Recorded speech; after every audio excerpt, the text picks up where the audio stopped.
Hey everyone, I'm Megyn Kelly. Welcome to the Megyn Kelly Show and happy Friday. We have new video in the case of Nancy Guthrie. We will break down whether it is providing any promising leads in the investigation with Fitz and Maureen in just a bit. And a legend in the legal community discovered to be carrying on a double life, convicted on the charges against, I'm sorry, but my legal world has been rocked by the conviction of this guy, Tom Goldstein. He is truly one of the most respected lawyers in America, one of the elite members of the Supreme Court bar, which is not easy to get into, the founder of SCOTUS blog, where all lawyers go whenever there's a big Supreme Court case. And he's been convicted. This guy is almost certainly heading to prison for a long time.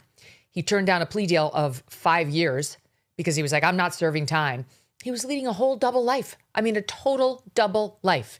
He was cheating on his wife. He was using women off of some website for like sugar daddies. He is like about 5'7", bald, as dweeby legal looking as you get. You know, just like your quintessential, like what you picture when you picture like geeky Supreme Court lawyer. So well respected there. Guarantee all the 9 justices know him and have probably socialized with him. And the whole while in the past 7-8 years, he's been flying all over the world. He's been winning and losing fortunes at every turn. He was convicted of lying about it all on his tax returns, understating his income on the winning years so he didn't have to pay taxes on it, not disclosing his debts when he applied for mortgages, which is a serious problem. You're $15 million in debt and you want to get a $3 million loan for a home. You better disclose that. That's relevant. It's crazy to me. It's just crazy to me. That this can happen, right? It's like, who else out there is leading this like respectable life? And then you find out it's all a facade. It's a facade. They're smart. A lot of these guys, they're clever. This guy has no adrenaline, none. There's no adrenaline flow in him. He kind of talked about it at these high-stake poker games where he was winning $10 or $20 million. And then the next day, he'd be in front of the Supreme Court arguing some massive case for, like, Google. They're built differently. Maybe they're sociopaths. I don't know, but I'm very interested in this. And it's not totally unrelated to the story we're going to kick off the show with, which is Epstein. Not that Goldstein was linked to Epstein. He wasn't. But I'm just talking about, like, the facade that these prominent people put on. And it can be women. Ghislaine Maxwell is one who comes to mind, possibly Hillary Clinton, though she denies even knowing Epstein. But Ghislaine Maxwell certainly, and she was friends with Hillary. Mostly men, though, out there making gazillions of dollars. You know, the paragon of virtue, the principled person, the picture of responsibility. And behind the scenes, you know, what's with the weird grape soda and pizza emails over and over between Epstein and his accountant? And what's with President Bill Clinton as soon as he's out of office? And we're not talking like, 20 years passed and he was like, no one's paying attention to me anymore. I'm going to go see this pervert, Jeffrey Epstein. I mean, right after. I showed you the picture yesterday of my friends with Bill Clinton in 1999. By the way, that's literally the picture on the front of the New York Post's homepage right now. And like, it's Abby Rittman and Meg Florence, and they're together in 1999 in this restaurant right outside or right in D.C. And they were, 20 at the time. Now they're closer to my age. But look at him. This dog is still president, and he's staring down the blouse of my one friend, and his hand is dangerously close to my friend's side boob. Okay, he's still in office. His wife and daughter are across the restaurant. And my friends gave me this photo like a while back. They were like, look at this. We had a good laugh over it. And I'm like, I'm going to put that on the air. And today seemed like a good day yesterday because the Clintons are testifying on Epstein. But my point is like brazen, right? Like hiding in plain sight. So Bill Clinton goes from that right after Lewinsky to palling around with Jeffrey Epstein in 2000 through 2004 or 5 around there in that man's hot tub with all these women. It's incredible. It's incredible what happens. And I'm sure is still happening with people other than Epstein right now. He's sitting right now in the same seat his wife was in yesterday up in Chappaqua, New York. I've been up there. They have this beautiful home. It's like picturesque on this rolling hill type property. They're living large, the Clintons. They got lots of staff. They got their loser daughter out there, the ultimate Nepo baby, trying to pretend we care what she has to say about Maha. We don't. We don't care what you have to say about anything. We feel about you the way the Today Show did. They hated you even more than they hated me. And one of us had talent. It was just, you know who the one was who didn't belong there because she had absolutely no journalism chops and got the job because her last name was Clinton. So Bill Clinton is up there now under oath. And unlike his wife, former Secretary of State Hillary Clinton, he had lots of connections to Jeffrey Epstein. Lots. He was on the guy's plane dozens of times. He had multiple social outings with the guy. Raise your hand if you've been in a hot tub with Jeffrey Epstein and some women. Not an experience most of us have had. Bill, though, we know from these files, had many interactions with him for years. For years he did with Jeffrey Epstein. And so now he's on the hot seat, and he's going to have to answer for all that today in front of the House Oversight Committee, which is investigating him. Yesterday, it was Hillary, as I said, and she came out and said, no, I didn't know anything. I swear, I knew nothing. Here she is to the press after the deposition in SOT 2. Well, I have just finished testifying. I answered every one of their questions as fully as I could, based on what I knew, and what I knew is what I said in my statement this morning. I never met Jeffrey Epstein, never had any connection or communication with him. I knew Ghislaine Maxwell casually as an acquaintance. But whatever they asked me, I did my very best to respond. I don't know how many times I had to say I did not know Jeffrey Epstein. I never went to his island. I never went to his homes. I never went to his offices. So it's on the record numerous times. Ugh, so contemptible about that woman. And now Bill Clinton's in the hot seat. And it's going to go differently for him today. I believe her that she didn't know Jeffrey Epstein, but she knew Ghislaine. That's what's interesting about her. She knew her husband knew Epstein very well. All the time she was married to him. Has she asked any questions? Did she, once Epstein pleaded guilty to solicitation of prostitution with a minor, which is not a thing? Here's Bill Clinton, who just offered an opening statement before his testimony. Would you listen to this? As someone who grew up in a home with domestic abuse, okay. Not only would I not have flown on his plane if I had any inkling of what he was doing, I would have turned him in myself and led the call for justice for his crimes, not sweetheart deals. Sure, Jan. The reason I'm here is that the girls and women whose lives Jeffrey Epstein destroyed deserve not only justice, but healing. Okay. You and your crazy-ass wife used George Stephanopoulos and James Carville to create whole war rooms to destroy the young women who were accusing you of far less than Jeffrey Epstein was ever accused of. You destroyed them. You organized massive PR campaigns to undermine their credibility, woman after woman after woman, who we now know were telling the truth, and who I certainly believe were telling the truth about you. Kathleen Willey is one. Juanita Broderick is another. Paula Jones is another. Jennifer Flowers is another.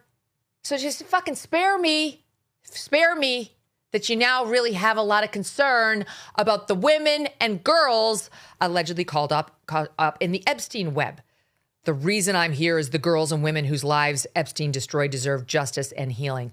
Oh my God, you're such a fucking liar. This guy just wrote in his stupid letter trying to get out of this deposition, along with his wife, co-signed literally by his wife, there comes a time in every person's life where they have to decide if they're going to roll over for this fascistic government or whether they're prepared to fight. That time for us is now. They were ready. They wanted to be martyred. We are going to fight this administration. We have no information on Epstein. This is just a complete bully job. And then they were told, in no uncertain terms, they were going to get the Steve Bannon treatment. You don't show up to comply with a subpoena. You go to prison. And they folded like a cheap tent. They collapsed like a deck of cards. Like that. Oh, maybe that time is not now. It's like, maybe it's somebody else who's going to have to say this is the time. Maybe we'll say this is the time, but like 6 or 12 months down the line. Oh, wait, we have to give testimony before then. So they did. There's such a couple of posers. Everything about them, everything is about their image. If you read, you should Google that letter. In fact, let's post that letter in our, let's include a link to that in our MK American News Minute. We send it out, we send you once a week. We send you an email with all the news of the week. You can sign up at megynkelly.com.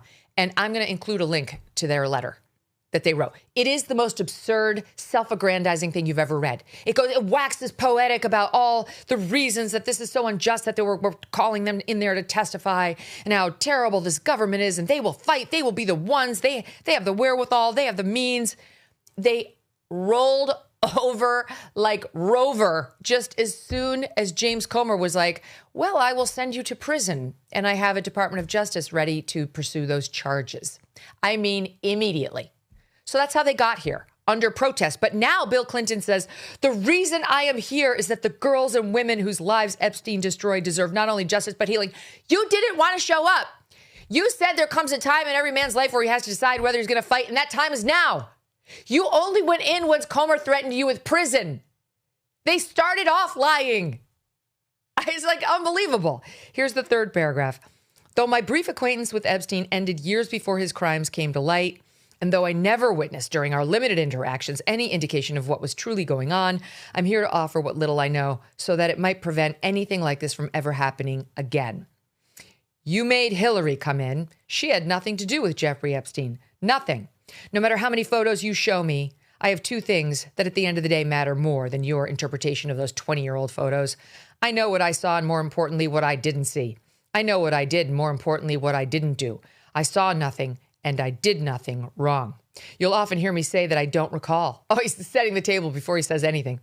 That might be unsatisfying, but I'm not going to say something I'm not sure of. That was all a long time ago. It ends with that, Mr. Chairman, fire away. This is a man who's already lied under oath.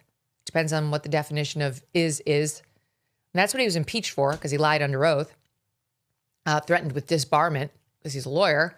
And so that's what we're getting under oath today. Not exactly a proven truth teller. And already he sets the table with, you're going to hear me say I don't recall. That's his favorite, among other dishonest people's favorite trick for getting out of telling hard truths. Yes, some honest people also don't recall, but over and over and over, to the point where you need to set it up before you even begin testifying. And this stinks to high heaven. No one believes we're going to get the straight skinny from him at all. But I'm glad they're putting him through the exercise. Let's get him on the record. Let's try. Why should he be treated differently than Les Wexner, who stinks to high heaven too? It's gross. These guys are disgusting. Let me just go back to my friend's picture for a second. There's no crime in what he's doing there. But just think of what a disgusting pig. Ladies, think if you saw your husband like this, it's the sitting president of the United States, okay? And you're in the restaurant with him. Your child is in the restaurant with him. Chelsea and Hillary were there, according to my friends. My two friends were there with a table full of guys and some other friends, and he came over to them. He wanted his picture with them. And think if this were your husband.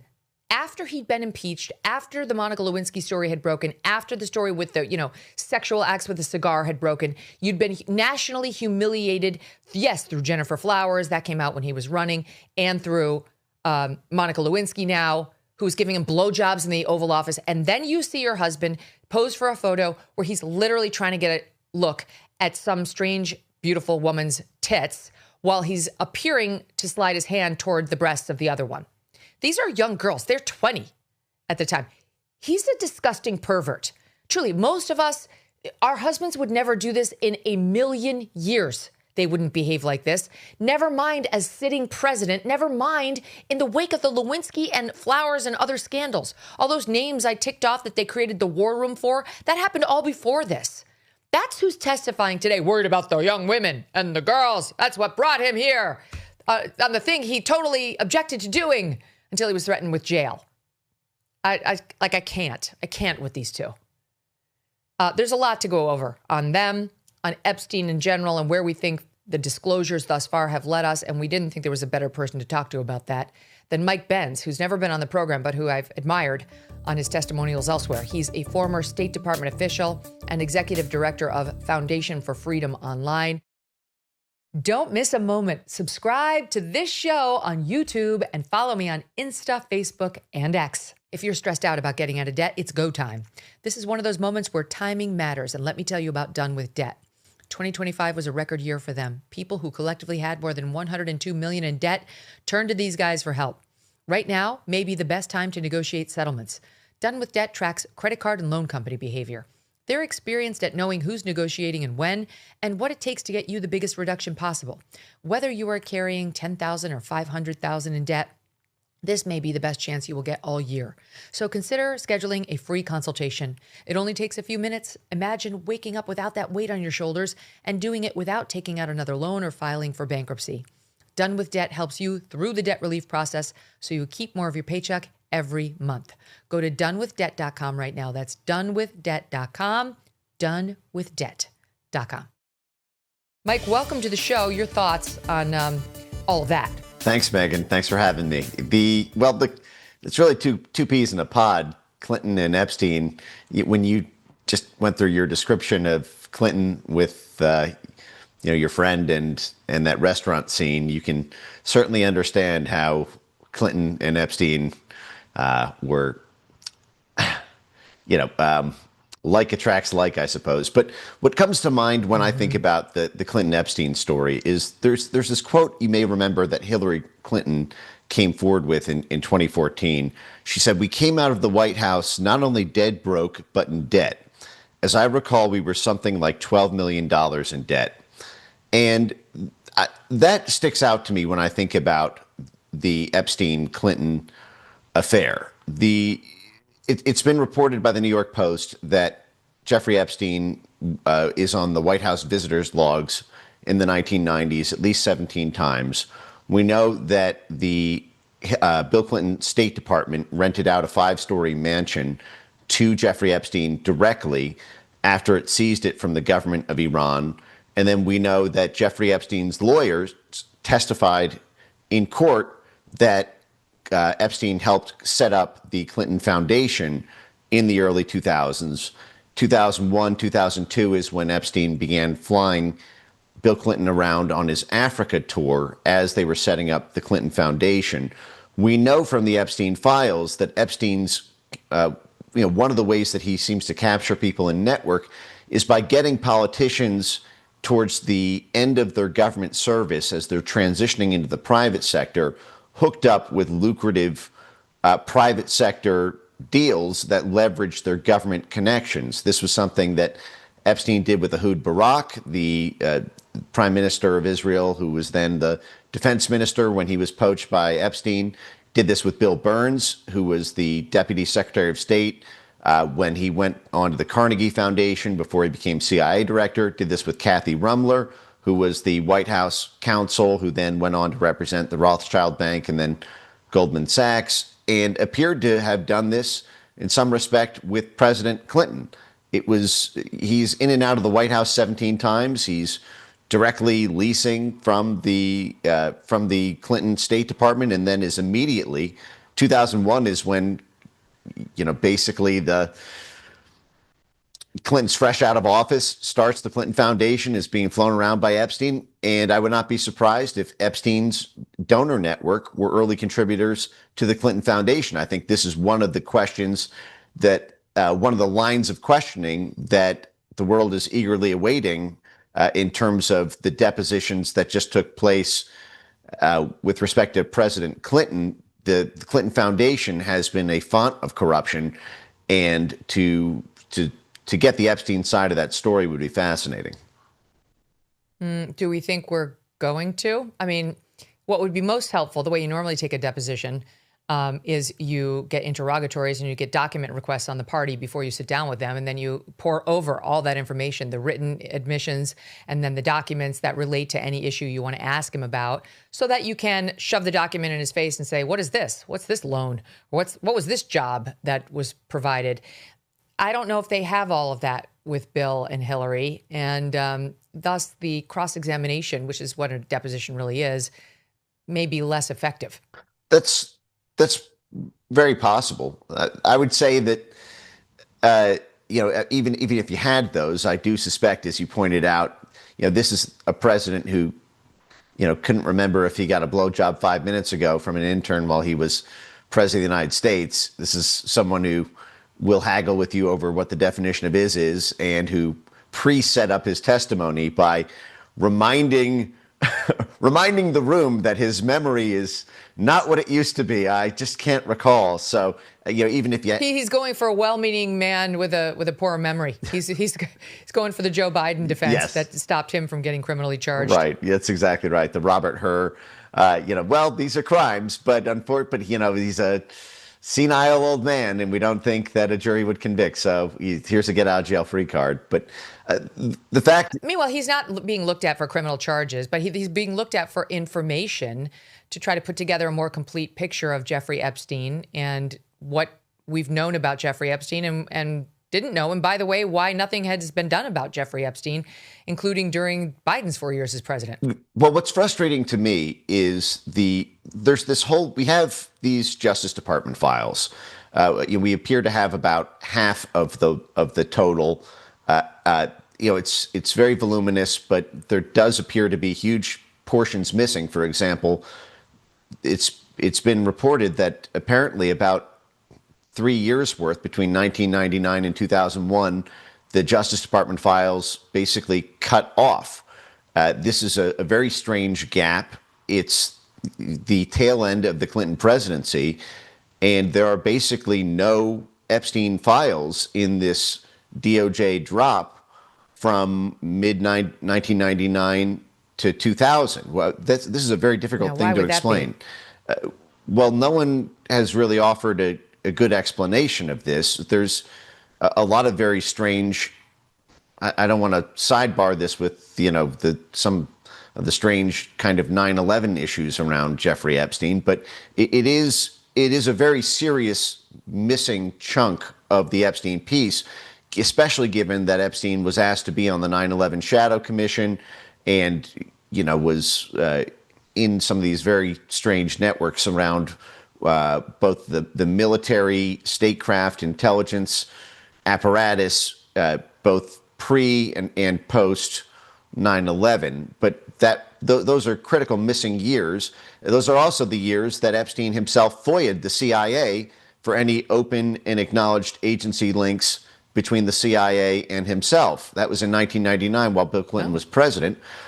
At that time, in 1999, is when Jeffrey Epstein resolved his dispute with the Bill Clinton State Department over a 5-story mansion that had been seized from the government of Iran.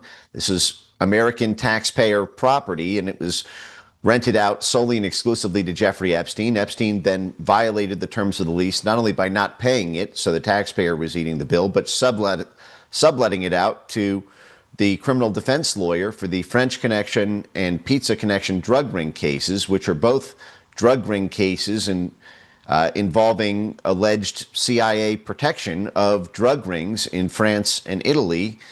Wait, I'm lost. But let's just pause for a second. Quick question: Is this the mansion that Jeffrey would ultimately purchase? That was the largest mansion in New York, or is that a different? This was prior to that. This was the. Okay, so you're saying when Bill Clinton was president, his State Department seized this townhome from the Iranians, and then he leased it, or the State Department, I guess, allowed Jeffrey Epstein to lease it, and it resulted in subsequent legal disputes with respect to Jeffrey Epstein's non-payment, or what? Yeah, so Epstein stopped making payments. So it was $15,000 a month in the 1990s, and this was this giant property overlooking Central Park, 5 stories, Upper East Side, and then he violated the lease terms by subletting it out to this lawyer connected to these very high-profile cases involving some pretty seedy elements of the intelligence overworld and criminal underworld.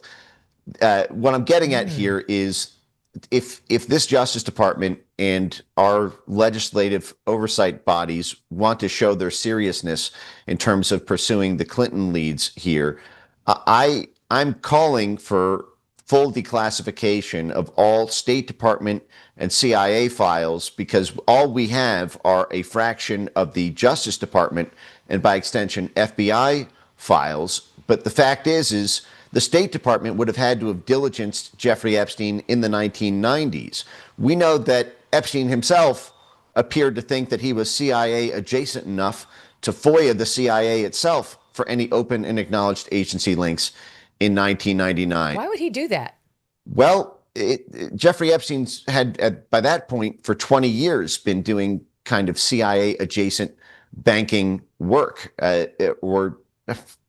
banking is putting it charitably, but Bear Stearns, where he started his career. Wait, we'll go back. I do want to talk about the Bear Stearns thing, but just before you get to, just like, I'm looking for just the broad answer on why he would FOIA the CIA about what context they had with himself. I mean, something he would presumably know. Well, but I guess he's looking for what contacts or work they've done on him that he didn't know about. Epstein did it through a lawyer using the Privacy Act, which is a way of basically pre-FOIAing what other people could see about you. So this is before he became a public figure. He wasn't really publicly known until 2001, 2002. That was when he first became. The public took an interest who's flying President Clinton around Africa. That was really when his public star began to rise. And before that, he was seeing what the public would see about him if they were to FOIA the CIA for any open links. All right, let's go back. Let's go back on the Bear Stearns thing, because this is just getting ready for today and reading what you've said about that before is the first I understood. Yes. What the Bear Stearns, because I've heard that thrown around. The Bear Stearns connection that Jeffrey Epstein started, he had a stint there, this massive New York bank at the time. And you posit that his stint there and the man he worked for and the work he did was critical to everything that would happen in Jeffrey Epstein's life thereafter, most especially these nefarious ties with the guys he was subletting the $15 million or whatever townhouse from Iran to, and his intel connections, call him an asset, call him whatever you want, but his connections, which were ubiquitous in intel, with some very shady people and entities. And you posit that it all started when he was a very young man hired to work at Bear Stearns. Okay, go there. So in 1975 and 1976, there were the CIA was brought to heel for the first time in its history. This gave rise to the Jimmy Carter years between 1976 and 1980. There were reforms put on the CIA that prevented it from doing its usual type of operations. And so CIA exiles created this network basically in the Middle East and in Africa and Central Asia that was called the Safari Club, which was set up to basically have an offshore CIA that was unrestricted by the new handcuffs put on the CIA. And through that, a bank called BCCI it had been created in 1972, but it became operationalized in 1976 as a way of running money to the Mujahideen. The Mujahideen is kind of Islamo-fascist group that would become Al-Qaeda and ISIS. This was when the CIA was funding Osama bin Laden when he was a freedom fighter against the Russians during the Cold War. And the Mujahideen were financed by drug money on the Golden Crescent that was laundered through the BCCI bank, and the guns that were shipped to the Mujahideen, the money was laundered through the BCCI bank. Bear Stearns was one of the top. So just to recap, we're talking about the Mujahideen, the Osama bin Laden linked group that we would wind up dealing with after 9/11. But they were on the opposite side of the Soviets in the 80s, and so were we. So we did have this weird post-CIA group called the Safari Club that was using this BCCI bank to launder its money and send out payments to bad guys who we thought could do some good for us, like against the Soviets. And well, we're going to get to the Epstein connection, but that you're just setting it up. This is like former exiled CIA guys in the Safari Club using this BCCI bank to funnel money to groups like the Mujahideen because they were anti-Soviet, as were we. Keep going. Exactly. And so you need a broker to be able to clear and put together these trades for the money laundering. The Safari Club was run by a guy. It gets its name from the Mount Kenya Safari Club in Kenya, which is where they stationed this group. That was run by a guy named Adnan Khashoggi, who at the time was rumored to be the wealthiest guy in the world. Time magazine floated that rumor itself. He was the world's most prolific arms dealer. He was a Saudi, based in Saudi Arabia, and he would come to be the CIA's key middleman during the Iran-Contra affair in the 1980s that consumed the Reagan administration. If you remember, Epstein, under Bill Clinton, was leased a building directly seized from Iran. Adnan Khashoggi was the Saudi billionaire middleman between the U.S. and Israel during the covert operation to run guns to the Iranians to fight off Saddam Hussein's Iraq and to run skim profits from that to run guns to the Nicaraguan Contras against the Sandinistas. All right, but we're into two different lanes here, Iran-Contra. And so how do they connect? They connect because Bear Stearns was moved about $13 billion worth of transactions through, for BCCI that was used to launder the cash for this CIA work that was running the guns to the Mujahideen, and then later the entire Iran-Iraq war. And so you see all throughout the Epstein files that Epstein is involved with the U.S. military, that he's involved on DARPA projects, that he's working with military contractors, that he's getting intel about the impact of military activities on prospective deals, how he can potentially seize millions from the government of Libya after NATO involvement with this. And what I'm trying to impress upon people is that there is a banking and military nexus that goes back decades. And in Epstein's career, he had a 31-year continuous relationship with Bear Stearns. Even though he formally stopped being employed there in 1981, he claimed to have a 31-year continuous relationship until the day that the bank collapsed. And the New York Times even reported that late in the 1980s, he was picking up the phone at home, answering it as Bear Stearns, even though he was on his own. And I want to make something also clear that I don't think has been widely reported in the Epstein files. There is an incredible document that it appears to be around 2018. It's a 6-page legal memo that it does not have the name of the author. I don't know if it was Justice Department or FBI originated, but it's in the files, and it gives a list of all of the counts that could be brought against Epstein prior to his indictment in 2019 after the Miami Herald break. And it has it's a very thorough document, basically a dossier on all of the crimes and legal theories that could be pursued. And at the very end, there is a note on background information. And it states that Jeffrey Epstein used to do work for the U.S. government. It's a direct quote from in this legal memo. And it's the first time I've seen what purports to be a government document claiming that Jeffrey Epstein worked at some point directly for the United States government. Now, what I'm trying to say here is BCCI, the bank that was used by the CIA to do all manner of money laundering, covert ops activity. This was something that was literally used to run illegal guns, illegal drugs.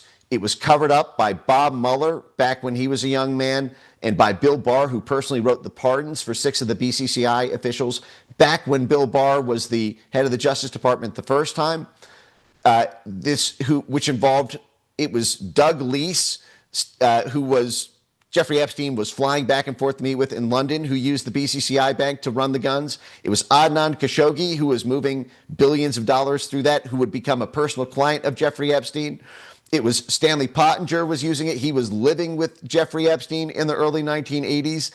Every one of the key clients and figures for the first 15 years of Epstein's career was involved in the BCCI scandal, while Bear Stearns, Epstein's firm, was serving as the prime broker for the BCCI banking affair. What I'm getting at is you're basically talking about a CIA banking class. Everything the CIA does has to be laundered illegally, effectively, in order to conceal the source of the funds. You need this banking infrastructure. This was all of these type of banking concealment arrangements require bankers. And what you're seeing here is this kind of class of folks in that finance world, and they appear to have get out of jail free cards for their other crimes because of the utility that they play in keeping the lights on at Langley. And so I bring this up because I think it's difficult to really penetrate the Clinton side of the 1990s if you don't have, for example, the State Department vet of Jeffrey Epstein. Why did, when they seized, and I brought up the Iran-Contra and this Safari Club thing, because it's a little strange that the State Department seized that 5-story mansion from the government of Iran, the very government that kicked off the entire CIA geopolitical whirlwind in 1979 when the whole BCCI bank network was used specifically to respond to the Iranian Revolution in 1979 and then begin running guns. What I'm saying is was Epstein leased that property by the State Department because he was fulfilling some sort of intelligence function, meeting with dignitaries, stakeholders, oligarchs when they came to New York City for the UN General Assembly? Was he working in some respect with intelligence or statecraft when and was given a 5-story residence that could serve as a kind of diplomatic back channel? We know that he was on the White House visitors logs at least 17 times in that time period. You don't go to the White House 17 times unless you're consulting with the White House in some fashion. But we don't have this side of the story. Not only is there a gap in the files themselves during these critical years, but there has not been the bill that was passed by Congress only hit the DOJ originated side of this story. Nobody has coerced the State Department and CIA side of this, which the Democrats did, by the way, to get JFK transparency. In 1992, they passed the JFK Assassination Records Collection Act, which forced the State Department, CIA, to begin reviewing and declassifying JFK assassination files. That's how we learned about some of the most shocking documents that have ever been declassified in American history. Operation Northwoods and the like, that only became public because of that. If the same bill were to be put forward today, I don't think anyone would vote against it. This one passed 427-1 and 99-0. Why would they have omitted state and CIA in the Epstein bill and focused just on DOJ? I can see a reason for doing it separately because if you remember, there was this very strange moment when the bill passed and Mike Johnson came forward and did not appear particularly enthusiastic about this new obligation to do this. And he said something which I think surprised. He kept stalling the resumption of Congress to try to push it off so they wouldn't have to have a vote on it. Eventually, the pressure just got too great, and they did vote on it, and they passed it. And Trump signed it. The thing that he had been saying he didn't want, he had a huge fight with some of his favorite congresswomen over it, and ultimately he signed it, trying to look like he wanted it. Well, it was veto-proof. Whether he in fact wanted it. It was veto. I mean, it was veto-proof. Exactly. It was 427-1 and 99-0. Nobody wanted to put their name on the dotted line of a bill, a vote count that would live in eternity, and you look like you're protecting Epstein by not doing this. So everyone was afraid to bring it, but once the bill was brought, everyone was afraid of the base to be on the other side of it. Now, I think one of the reasons that this was limited to the DOJ side is for one is it does, if you had lumped them together, it would have given a carte blanche to delay the DOJ side of it, because the declassification side it's is a sticky wicket. But the other is the national security side of this. Mike Johnson made this statement, which a lot of people, I think, were shocked by at the time. It didn't surprise me in the slightest, because I've been almost campaigning on this intelligence connection side of it. But if you remember, he said we need to make sure the documents are redacted, not just to protect minors and victims, but to protect sensitive national security information. And everyone went, what? What do you mean to protect sensitive national security secrets? How? The only way that's possible is if this is effectively classified, if Epstein was involved in classified networks or there's classified material about him. And if that's the case, that means that Epstein appeared to have been protected, but he's in, the whole Alex Acosta. Yes, wait, I want to get there. So in Vicky Ward's lengthy piece on Epstein back in 2003 for Vanity Fair, and she came on this program over the summer, and we talked all about this. It was a great exchange. She was very interesting, and she wrote all about Jeffrey Epstein back then in 2003. She wrote the following. Because now she's looking at Alex Acosta later on whether Alex Acosta could be Trump's labor secretary, given the fact that he'd been the U.S. attorney who had given Epstein the sweetheart deal in 2008. And it was like, how is Trump going to make this guy in 2016 his labor secretary when by this point the guy's pleaded guilty to a couple of, in connection with Alex Acosta's plea deal, bad counts, not as bad as they could have been, but not great. And that it was already clear that there was like a whiff of impropriety, at least around Epstein in 2016, and that Acosta had helped kind of whitewash the thing away from him. This is before the big piece by the Miami Herald in 2018. And so Vicky writes the following. Acosta had been asked, is the Epstein case going to cause a problem for your confirmation hearings? Acosta had explained, breezily apparently, that back in the day, he had had just one meeting on the Epstein case. He had cut the non-prosecution deal with one of Epstein's attorneys because he had, quote, been told to back off, that Epstein was above his pay grade. Quote, I was told Epstein, quote, belonged to intelligence, end quote, and to leave it alone. Final end quote. He told his interviewers in the Trump transition, who evidently thought that was a sufficient answer and went ahead and hired Acosta. And then, before he was eventually forced to resign after the Miami Herald piece hit, and he was one of its stars and not in a good way, before he eventually was forced to resign on July 12th, he held a press conference on July 10th, 2019. Okay, this is right after Julie K. Brown in Miami Herald, regarding outrage over his nomination. And he changed his tune from Vicky Ward's reporting. And by the way, Vicky Ward stands by every word she wrote, that Acosta was told Epstein belonged to intelligence and to leave it alone. But here was Acosta on July 10th, 2019. Mr. Secretary, were you ever made aware at any point your handling of this case if Mr. Epstein was an intelligence asset of some sort?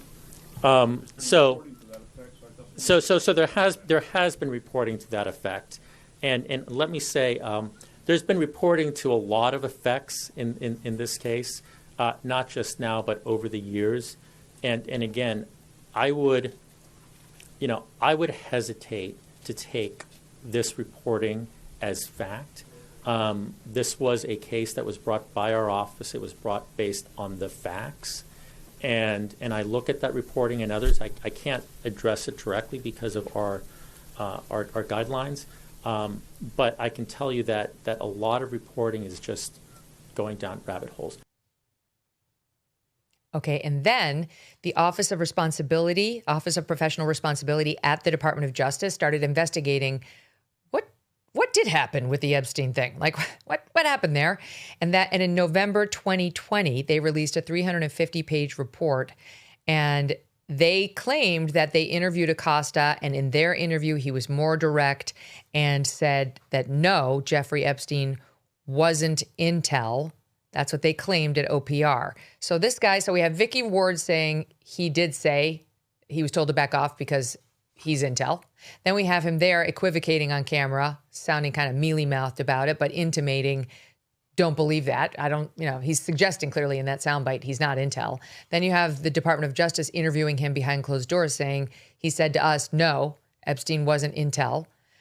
And that's where it stands today. I don't believe a word out of Alexander Acosta's mouth at this point, but I know you've taken a close look at all of this. What say you? Well, I was calling for the transcripts of the OPR, the Justice Department Office of Professional Responsibility transcripts to be released, and they actually have been in the intervening time. And Acosta does appear to make a blanket denial under oath that he had any knowledge that Epstein was, quote, an intelligence asset. So that's probably as far as the thread could be pulled on that, given the limited line of questioning that was asked about it. But the fact is you don't need to. There's a lot of ways to interpret that question that allow you wiggle room, and I'm not comfortable with the risk. I know that there's I think given now that Acosta has made the denial, there's the question of forcing a kind of under oath response has now been probably gone as far as it could. But the fact is, I'm not.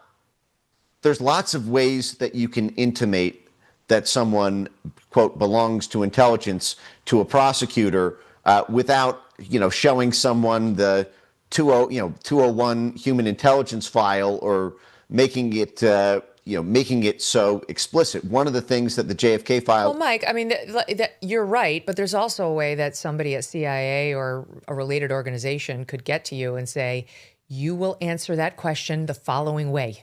And I don't really give a shit what is true. This is how you're answering it. It happens all the time. Well, this is something that's just so important, I think, for the American people to not just understand, but really begin to add to their knowledge set of how our country works and the kind of reforms that are needed.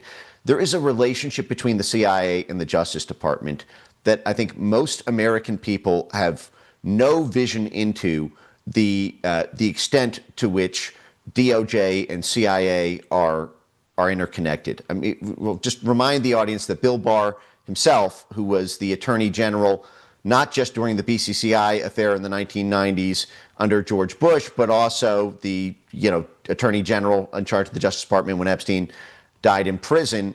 He started his career in the CIA. For the first, I believe, 7 years of his career, he worked directly at CIA and then went to law school at night to only become a lawyer while he was working for the CIA during the day. And his first jobs there involved basically blocking any transparency into the very Iran-Contra scandal that Jeffrey Epstein himself was intimately involved with, both through his client network, his banking network, and what appears to have been his operational role.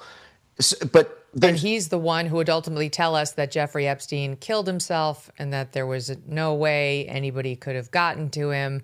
This is very interesting. Like, I actually didn't understand that full history early on when I interviewed Bill Barr, and it was kind of a passing reference when his book came out. We kind of covered it. I'm like, okay, I believe him. Well, it's a lot more complex. Back then, the Democrats were attacking Bill Barr as the mop-up man for the CIA scandals in the 1980s and 1990s. They were attacking him in the press in the 1980s for blocking Democrat congressional investigations into the CIA during the Iran-Contra affair, and then they were attacking him as Attorney General for basically blocking, pardoning the BCCI officials and blocking lines of inquiry into the CIA. But what's important is the last year, these files, the JFK files dropped, showing that the CIA was interfering extremely actively on criminal cases to get the Justice Department to back off of people who had committed open and flagrant crimes to protect their operational network. There's this case of the and for example. Wait. But I only have a minute left, and I don't want to. Can I just ask you? Can you take that time? You have 90 seconds left. Give us the bottom line on this. What have we just learned with you over the past hour? What's a takeaway for the viewers listening at home? the takeaway is we need the CIA and State Department side of this equation. We also need the missing years in the Justice Department side of this. But these two things are connected. You heard Alan Dershowitz say on Piers Morgan the other day that if Epstein was connected to the CIA or Mossad, he could have gotten him off, and everyone went, wow, that means it's a get out of jail free card. Well, Epstein, guess what? He did get off basically in 2006 with the 2008 plea deal, serving basically less than a year in prison, being able to work from there, and then house arrest, while you had 50-some felony charges that were basically swept up, and then a blanket non-prosecution for all co-conspirators known and unknown. So as far as I'm concerned, that is what happened, and we need that transparency now, as well as this is a moment of reform.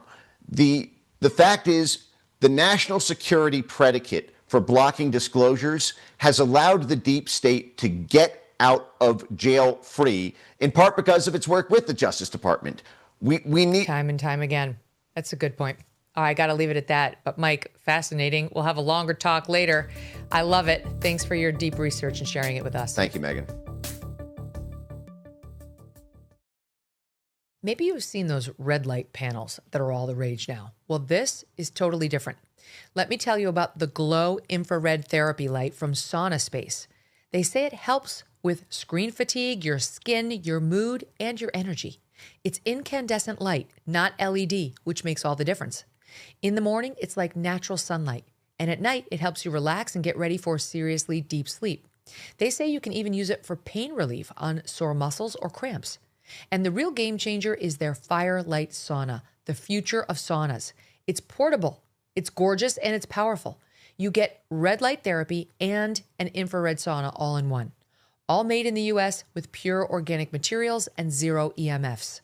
Sauna Space spent over a decade perfecting their Firelight spectrum, and thousands of studies support the benefits. Elevate your at-home wellness with Sauna Space's Firelight infrared technology.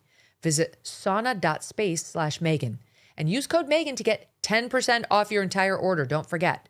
That's sauna.space/MEGYN. Don't forget that code Megyn when you check out for 10% off your order. Turning now to the latest in the Nancy Guthrie case, newly released video from a neighbor's Ring camera. This is a person about, not exactly a neighbor. They said about 2.5 miles away. Obtained by Fox News, shows 12 cars passing through the area between midnight and 6 a.m. on the morning of Nancy's suspected abduction. But one vehicle in particular is drawing attention. It's a car seen driving by at 2:36 a.m. The home where the footage was captured is just about a 7-minute drive from Nancy's house, and that timing would appear to align with when her pacemaker disconnected from her phone at 2:28. TMZ reports, however, this morning that its sources within the FBI are calling the video a, quote, dead end, saying, reports TMZ, that they looked at the video and the area where the cars are driving, as well as the ingress and egress, has led the agency to the conclusion the cars have no association with the kidnapping. Now, we're not sure that's true, and we're not sure that TMZ has that right. We're going to discuss it in a second with our panel. Meanwhile, Savannah Guthrie is speaking out again on Instagram just now, sharing a Today Show segment about the reward on her Instagram, along with the caption, "Please be the one that breaks her home. Tips can be anonymous. Reward can be paid in cash, as explained here." Watch. How does the FBI go about guaranteeing that people who do reach out, that they actually remain anonymous? Yeah, so Craig, experts say that, let's say you submit a tip, it qualifies for the reward, you want to remain anonymous, you can then pick up that reward at a neutral location that's decided, often a place like a post office. That reward will likely be given to you in cash, and all you have to do is show that unique PIN number that's associated with your tip. You do not need to show your ID. Experts say it is really not traceable and no questions asked. Not traceable, no questions asked. So Savannah's reposting that clip we just showed you on her Instagram, emphasizing that the tips can be anonymous. She's obviously desperate for tips, and she wants to reassure someone who might have one that they can give the tip anonymously without it being traced back to them and get the reward, which is now up to $1 million for either the return of Nancy or information leading to the abductor. So, you can get it just if you know where Nancy is. And it's been made clear they mean dead or alive. Savannah then reposting a follow-up shorter clip from her latest video announcing that reward of up to $1 million. Here to react is Maureen O'Connell, former FBI special agent and co-host of Best Case, Worst Case, a podcast, and Jim Fitzgerald, former FBI supervisory special agent and co-host of the Cold Red podcast. Maureen, Fitz, welcome back. Let's start with the latest breaking news just now, and that's the Savannah repost of that short clip on the Today Show, emphasizing you can stay anonymous and there's a way to retrieve the reward that would keep you untraceable. Fitz, your thoughts on that?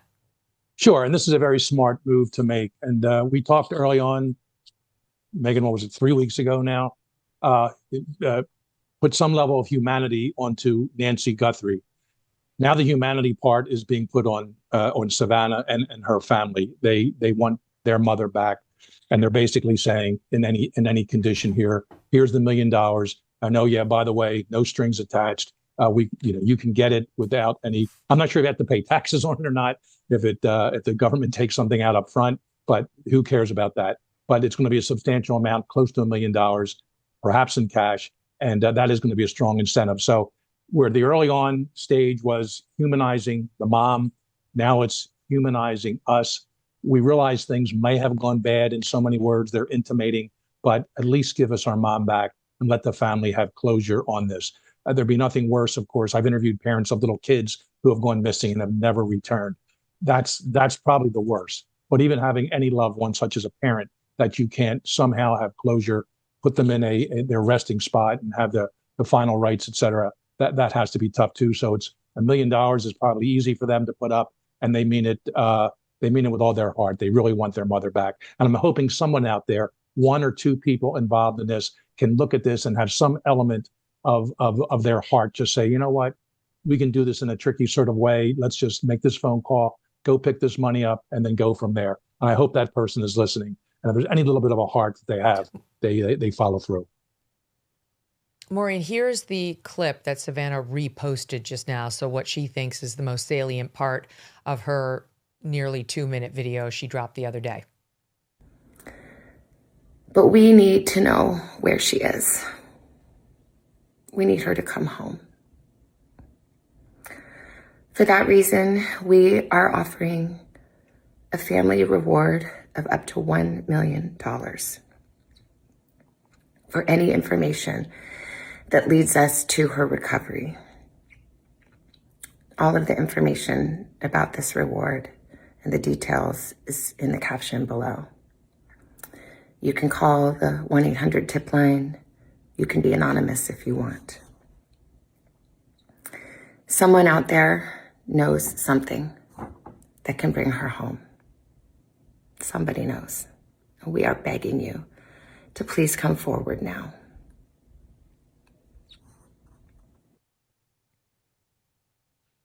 She captioned it, "Please bring her home. You can be anonymous." So if memory serves, what was omitted there from the first video that this was clipped from are discussions of the agony the family's been in and references to their understanding that she may no longer be with us. She may be with Savannah's dad, with Nancy's parents in heaven. So sort of all that humanizing stuff, like about Nancy and about the family taken out and boiling it down to bring her home. You can be anonymous. And here's $1 million. It's haunting, really. And it worked on me. I can tell you that. I mean, I could feel her broken heart through that message. And to Fitz's point, I think it's the right thing to do right now. And if they can get him that money anonymously, good for them. They're going to have to produce Nancy some way, somehow before that. And, my advice is take the money and run. If this is who you are and this is what you did, get that money, take that money, and just good luck to you. Can I ask you this, Savannah, in all these videos, you've sort of seen her. We talked about the fact that the one day she decided to put her makeup on, like the first couple of videos, she clearly didn't have any makeup on. Her eyes were so puffy from all the crying. This was right after Nancy was taken. And that obviously was a choice. And then I thought it was a good sign. She did one with her makeup on, like she was kind of coming back to life, putting on her armor, which makeup can be for a woman, especially a woman who's on camera every day. That's how you're used to seeing yourself. Yeah. And here too, she's got a little makeup on. Her eyes are bloodshot. I mean, clearly this woman has been doing nonstop crying. And I wonder if that kind of thing, Fitz, is coordinated with the FBI, like your look. If Savannah wanted to go full glam and put in the Visine and get rid of the red and like not be super up close to the camera. I mean, she knows full well that like this super up close shot is not the most flattering thing ever on any of us. She's doing all this, I think, for a reason. There's no way none of this is like, this is just happenstance. I believe it's all calculated. And what do you think the discussion sounds like behind the scenes on that? Yeah, I've been in these multiple times in my profiling career, advising people how to go before a camera or put out some kind of a message in some way. I obviously didn't get into the makeup category with if it's a woman doing that, but certainly more importantly the words to choose and the overall demeanor or persona you're going to present on camera or in some kind of a public speaking situation where you're looking for someone or someone to come back into the fold for whatever reason, or someone to give themselves up if they've done a crime. So yeah, this is well coordinated, and I'm certainly assuming there are profilers, behavioralists on the scene, certainly in touch with the family. They're talking to them. They're helping them put the words together. They don't want to offend the person. They don't want to challenge the person. There's no name calling that, you're a lowlife, you're this, none of that stuff. And I'm not saying that either, but just appeal to their basic human nature. And Maureen put it well. It got to her. It got to me too. I mean, it doesn't get more sincere.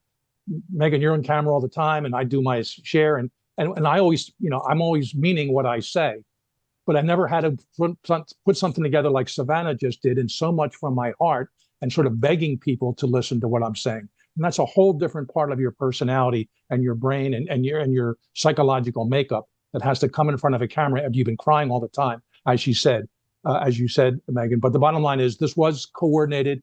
They didn't give her the words to say, but I have no doubt that someone came in, hey, let's have your, lighten looks a little bit, nothing heavy duty, but just enough that you're appealing looking and you're talking.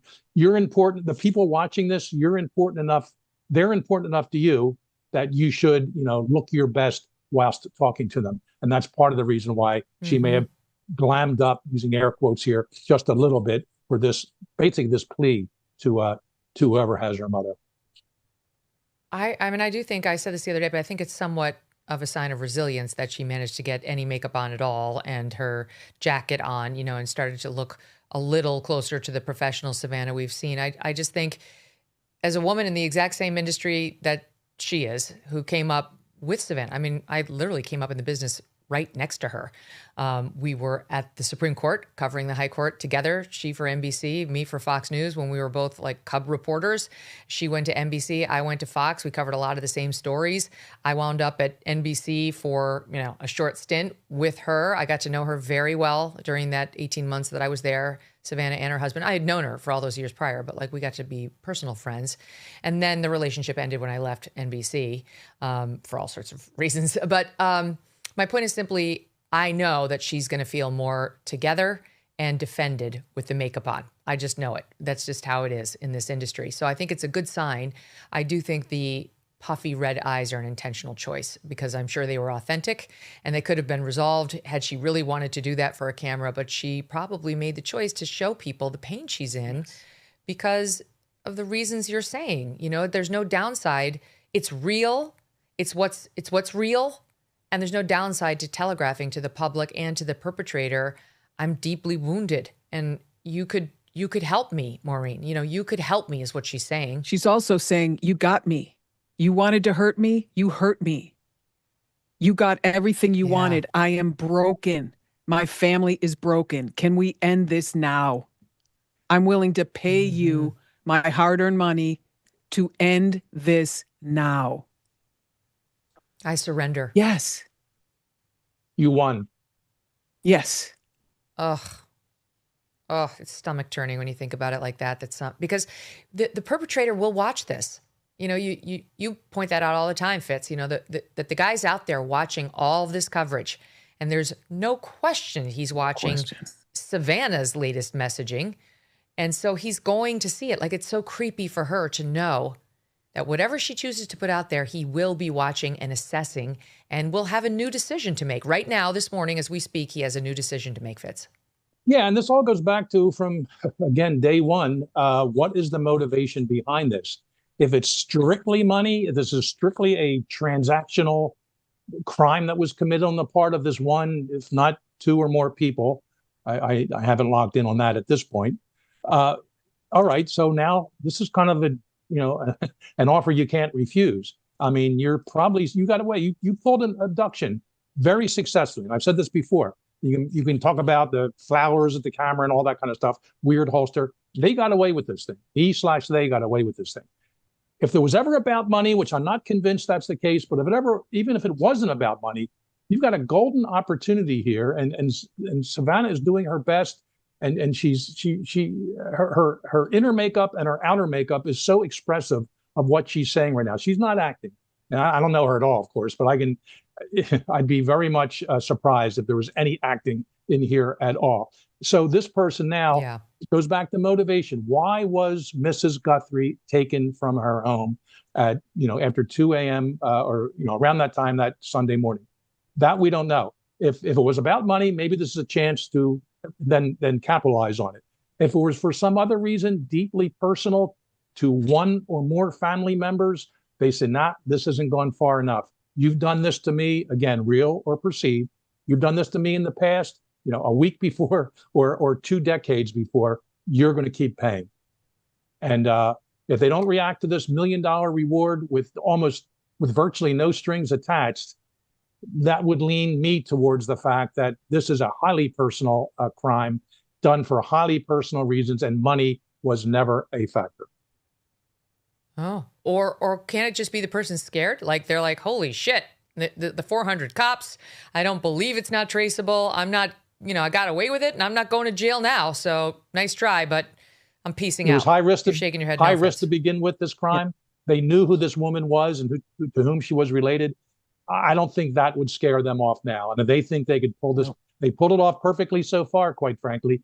They've had other people try to come in and take money from them, I'm convinced. Multiple people, probably from overseas, wherever, with the whole Bitcoin thing, TMZ, all that. So it's like, all right, well, now this is my turn. I made my cause. I sent my message. Maybe now I'll take the money. But again, if the money isn't the issue here, then perhaps this is for a whole reason that's highly personal.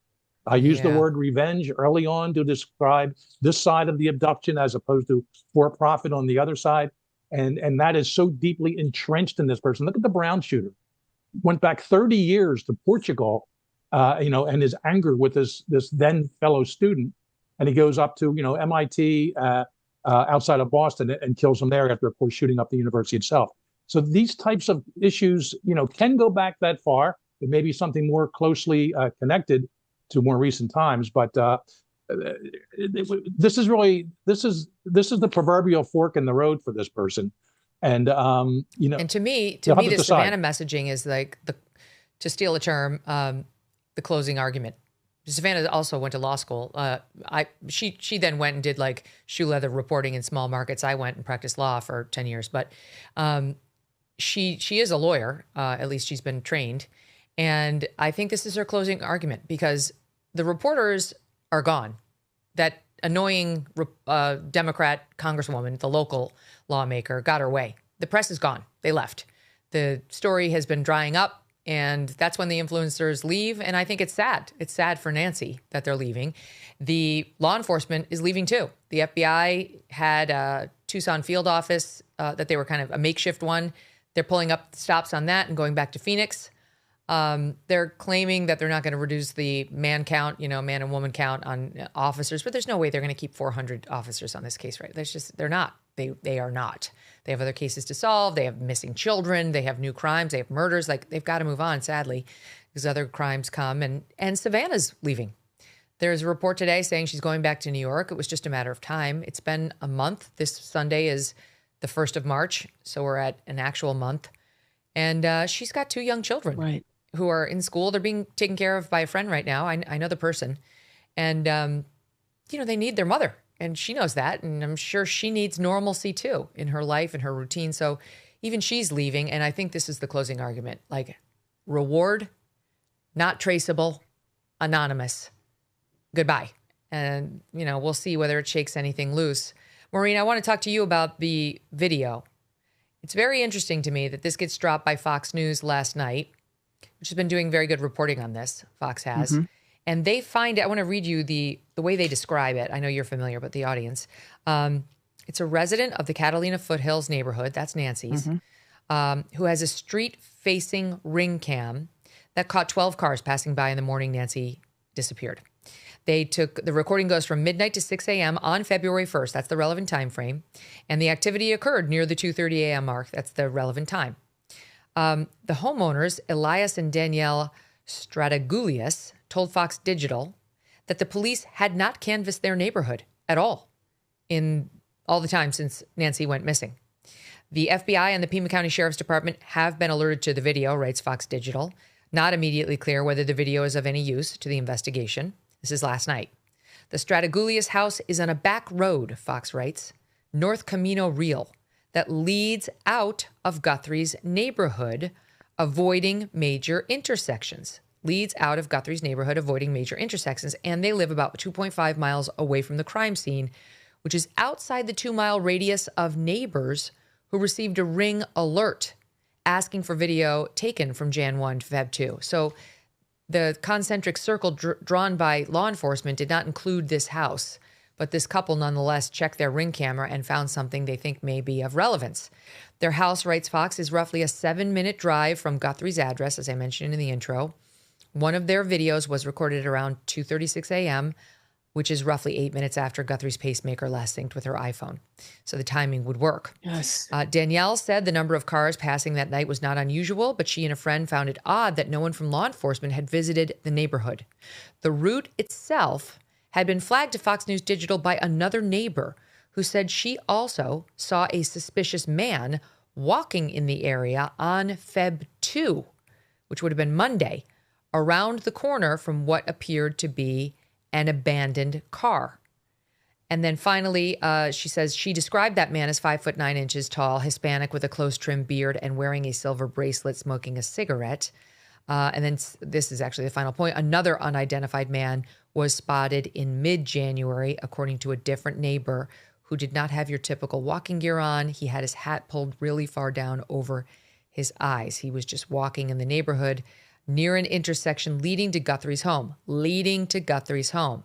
and hadn't encountered him before or after. Kind of younger, just didn't look like he was going out for a walk. She thought he was suspicious.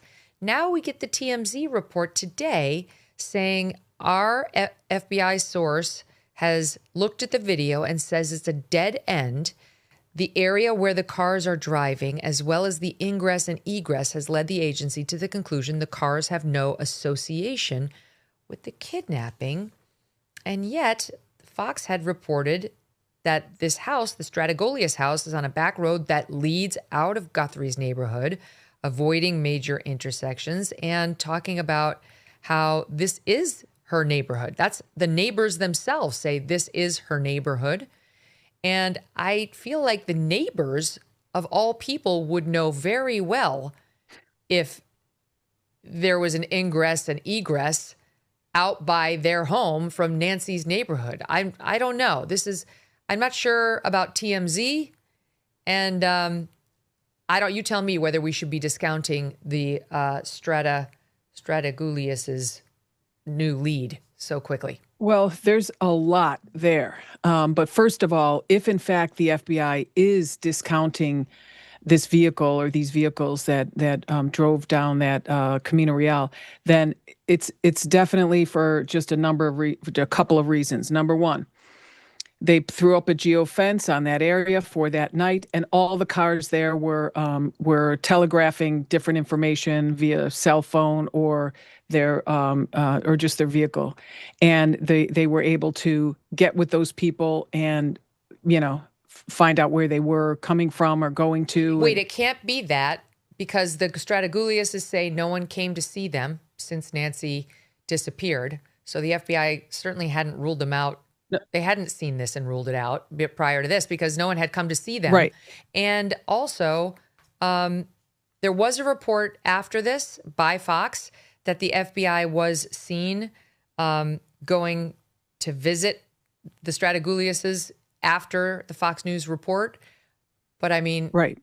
So I guess overnight, they may have ruled it out between like the time the Fox News digital report hit yesterday evening and the time the TMZ report hit this morning. But they definitely hadn't ruled this out prior to yesterday evening. Right. Here's what I'm saying. Well, I think it came out yesterday mid-afternoon, if I'm not mistaken. The Fox it came out on that, and a lot of people were getting alerted. What I'm saying is, right then you've got the CAS team with the FBI, and they're already doing all kinds of work, and they're up to their eyeballs in it. And now they're like, okay, let's throw a geofence. You don't have to go there. You don't have to visit anyone. Initially, and you put a geofence up on that area at that time frame to see who's going past. Now, what we would expect, if these were the offenders, is we would expect no activity coming from the car, maybe a little from the telematics, but definitely not from cell phone data, because we've already found out that there was no cell phone data pinging or anything around that house. They probably used little handheld radios or something. So they looked at that. They found out who those people were. They could have dispatched agents to those houses last night at midnight, for all we know, and they could have followed their phones wherever they went, all the way to an investigative end, so to speak. So they could have done a lot of work last night, and it wouldn't be the first time a police officer or an FBI agent showed up at your door in the middle of the night, because they probably wanted to really hammer this down. We don't know that happened. We don't know that would have. All I can say is I would expect one or two of those vehicles to have no telematics pinging or nothing from phones pinging if this was our offender, perp, or our two, or maybe two vehicles. Yeah, the follow-up reporting, Fitz, from Fox was, per Michael Ruiz, Pima County detectives arrived at the home of the Strateguliuses yesterday on Camino Real, where the new Ring video was taken. So it does appear that in response to the Fox News digital report, they went there and they spoke with this couple. And then by this morning, not the Pima County Sheriff's detectives, but the FBI, which has been somehow Harvey's source in this whole thing, is saying it's a dead end. He puts it as, quote, "It is a dead end. The area where the cars are driving, as well as the ingress and egress, has led the agency to the conclusion that the cars have no association with the kidnapping."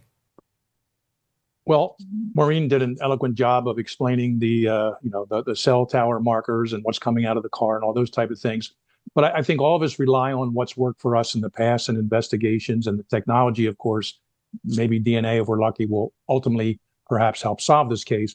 But I also, in earlier cases I worked, my police career, as well as even FBI in New York and later as a profiler, reaching out to the public is always an interesting way to sort of narrow the suspect pool. And it's certainly in a situation like this. And I would like to see, perhaps on the part of the Sheriff's Department, the FBI, to put something out there like, all right, everybody, we all know about this crime that occurred, when it occurred, where. Can we ask for anybody who was driving in that area, if you're in the range of the internet, which of course everyone is where it's going to be posted, and you were out there driving, could you contact us and let us know? And just maybe you saw something. You're not a suspect. Maybe you saw something, a car went by, somebody pulled over, doing something strange. And then these videos there may be more videos coming in. There may be some we don't know about also.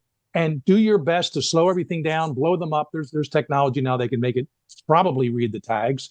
And then if a person in one of these cars does not contact the FBI or the sheriff's department. Doesn't mean they're guilty of anything, but it's something I think we'd want to talk to them. They can have an affair and they shouldn't be out, doing what they're doing at 3 a.m., whatever. But let's try to get people to come forward and say, yeah, I was driving right in that neighborhood, or a mile away or 2 miles away. If you're you're in some of these back roads that you described, Megyn, I don't know the area well, but I'm looking at the map. This is not a wrong turn you made. You're there for a reason. You know where you're going, most likely. Mm-hmm.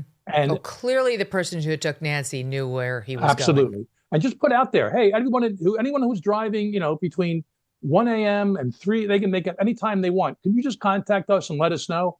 And if they do identify some cars, tags, ownership, et cetera, and that person didn't call, that doesn't mean they're guilty, but at least move them up a few notches on the suspect list, and let's do some more follow-up with them. That's how I would go about this. They may have already, they haven't done the posting as far as I know.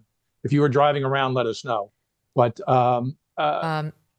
okay, it would help. Let's keep going, because the only other truly interesting thing I've seen in the case over the past couple of days is the following headline from Brianna Whitney, reporter for Arizona Family. And it is as follows. On Wednesday evening at 7:21 p.m., she posted, multiple people have asked me what the status is on Annie Guthrie's car after it was taken for processing in the case. And that was taken for processing the first week that Nancy had disappeared. I asked Pima County Sheriff's Department today and just received this response, quote, all we can say at this time, the vehicle is still part of the investigation. WTF, Maureen? I've been banging this drum since the beginning, because we've taken cars into custody and we've processed them. I've processed hundreds and hundreds of cars in my career. We only keep the ones that are involved in some way, shape, or form, or have some sort of evidentiary value. You're not keeping a car from a member of the victim's family. I mean, first of all, it's my understanding that may be the only car that Annie and Tommaso have. Why are you keeping the car? And is it a common practice to keep the car? If there isn't evidentiary value, the answer to that is an absolute no. Ask anybody. Call 25 PIOs from police departments, municipal police departments all over the country. They're all going to say the exact same thing. You don't keep a vehicle unless you have the authority to do so. And you only need it if you're going to need it for trial. It's been 3 weeks. They've had that car in their possession, Fitz. Yeah, and there are protocols within all these departments about how long you keep an impounded vehicle, because it's, it just gets in the way of their everyday functions too. But what I find even more interesting, Megyn, is that the house was released after 2 days, then it was unreleased. And that's the actual crime scene. We know the crime occurred there at Nancy's house. So it's, I think 2 days was held, then unheld. Then pizza delivery people are coming up. I think it, locked down again. And now I believe it was officially released, but not the car of Annie and Tommaso. That is odd. And it must have some evidentiary value to someone for some reason that it hasn't been released. But it does raise some interesting red flags. Yet at the same time, what was it, a week and a half ago, the family is fully absolved. They weren't involved. They're not suspects, but we're keeping their car out of what? Habit? He came off of that the next day. They haven't been identified as suspects is what he fell back on after everybody was like, what are you saying? How can you rule them out when you don't know who did it? Yeah. It's so bad. With regards to releasing the house back to the family now, my hope was yesterday, Megyn, when I heard that they were kicking all the press off the street and everything, I was like, please, Lord, let FBI ERT descend upon that location and do a thorough stem to stern, soup to nuts DNA search of that whole house to try to find DNA that will match the commingled DNA that they have for their touch DNA, but in a cleaner way, so that they could say this is in fact who it was. We can now move forward with forensic genetic genealogy to find out who this offender was. Can I ask the following? Is there any chance this sheriff, who I know it's easy to villainize the guy because he's all over the board on his messaging and we've come to not really trust him too much, is too smart by half, and that this guy maybe does know what he's doing. And what if he has zeroed in on a family member? And from the get-go, he was like, this is a homicide, which is why he called in the homicide cops day 1 and called off the search and rescue day 2, and why ever after we haven't had the hand-in-hand grid search by either law enforcement or volunteers. That's the thing that's been missing in this case from the beginning, the urgency. When there's a missing person, you not only see law enforcement doing what you just said, Maureen, you see volunteers, you see the family members, you see everybody go out there arm in arm when there's a missing person, a child, a college student, an elderly person, and they all hold hands and they do the grid search together, and they make sure that every inch of their entire community has been traversed by well-meaning civilians and law enforcement to try to find any sign of them. And they find things. Yes. They often find bodies, or they find, the civilians. We haven't seen not one of the Guthrie family. They're hauled up in their multi-million-dollar house, coming out via video only. They never come out for a search. They haven't encouraged civilians to help in a search. They haven't invited. In fact, I'm told they rejected the offer of, I think it was Equifax, which EquiSearch. That group, that always offers to, that offers to go in and search whenever somebody's missing. They didn't want it. So is there any chance this sheriff is like, this is a homicide. I've got my eyes on the prize. I am going to intentionally confuse people on my messaging because I don't want any heat coming down on the people that I'm looking at. I would like to keep them trusting me. And if I have to lie to the press and everybody else about where my beliefs lie, fine by me, as long as I keep these people talking to me. It's possible, but if, you're essentially calling him Columbo on steroids, and if that's the case, he should get his own series because he's very believable. He's good. So there's a chance. And if so, he's playing it, perfectly. And whoever. And very close to the vest. Yes. But he's talking too much. But, I guess that could be part of his shtick. And the Bureau, on the other hand, is just being totally tight-lipped. If I were the Bureau, I'd be trying to figure out who that TMZ leaker is, because that's a bit of a nightmare for the Bureau. We don't. I'll give you a hint. It's whomever you put on the case of looking into the ransom notes. It's 100% that guy or girl, because that's the only person I guarantee you that Harvey Levin knows at the FBI, and that person is continuing to leak to him.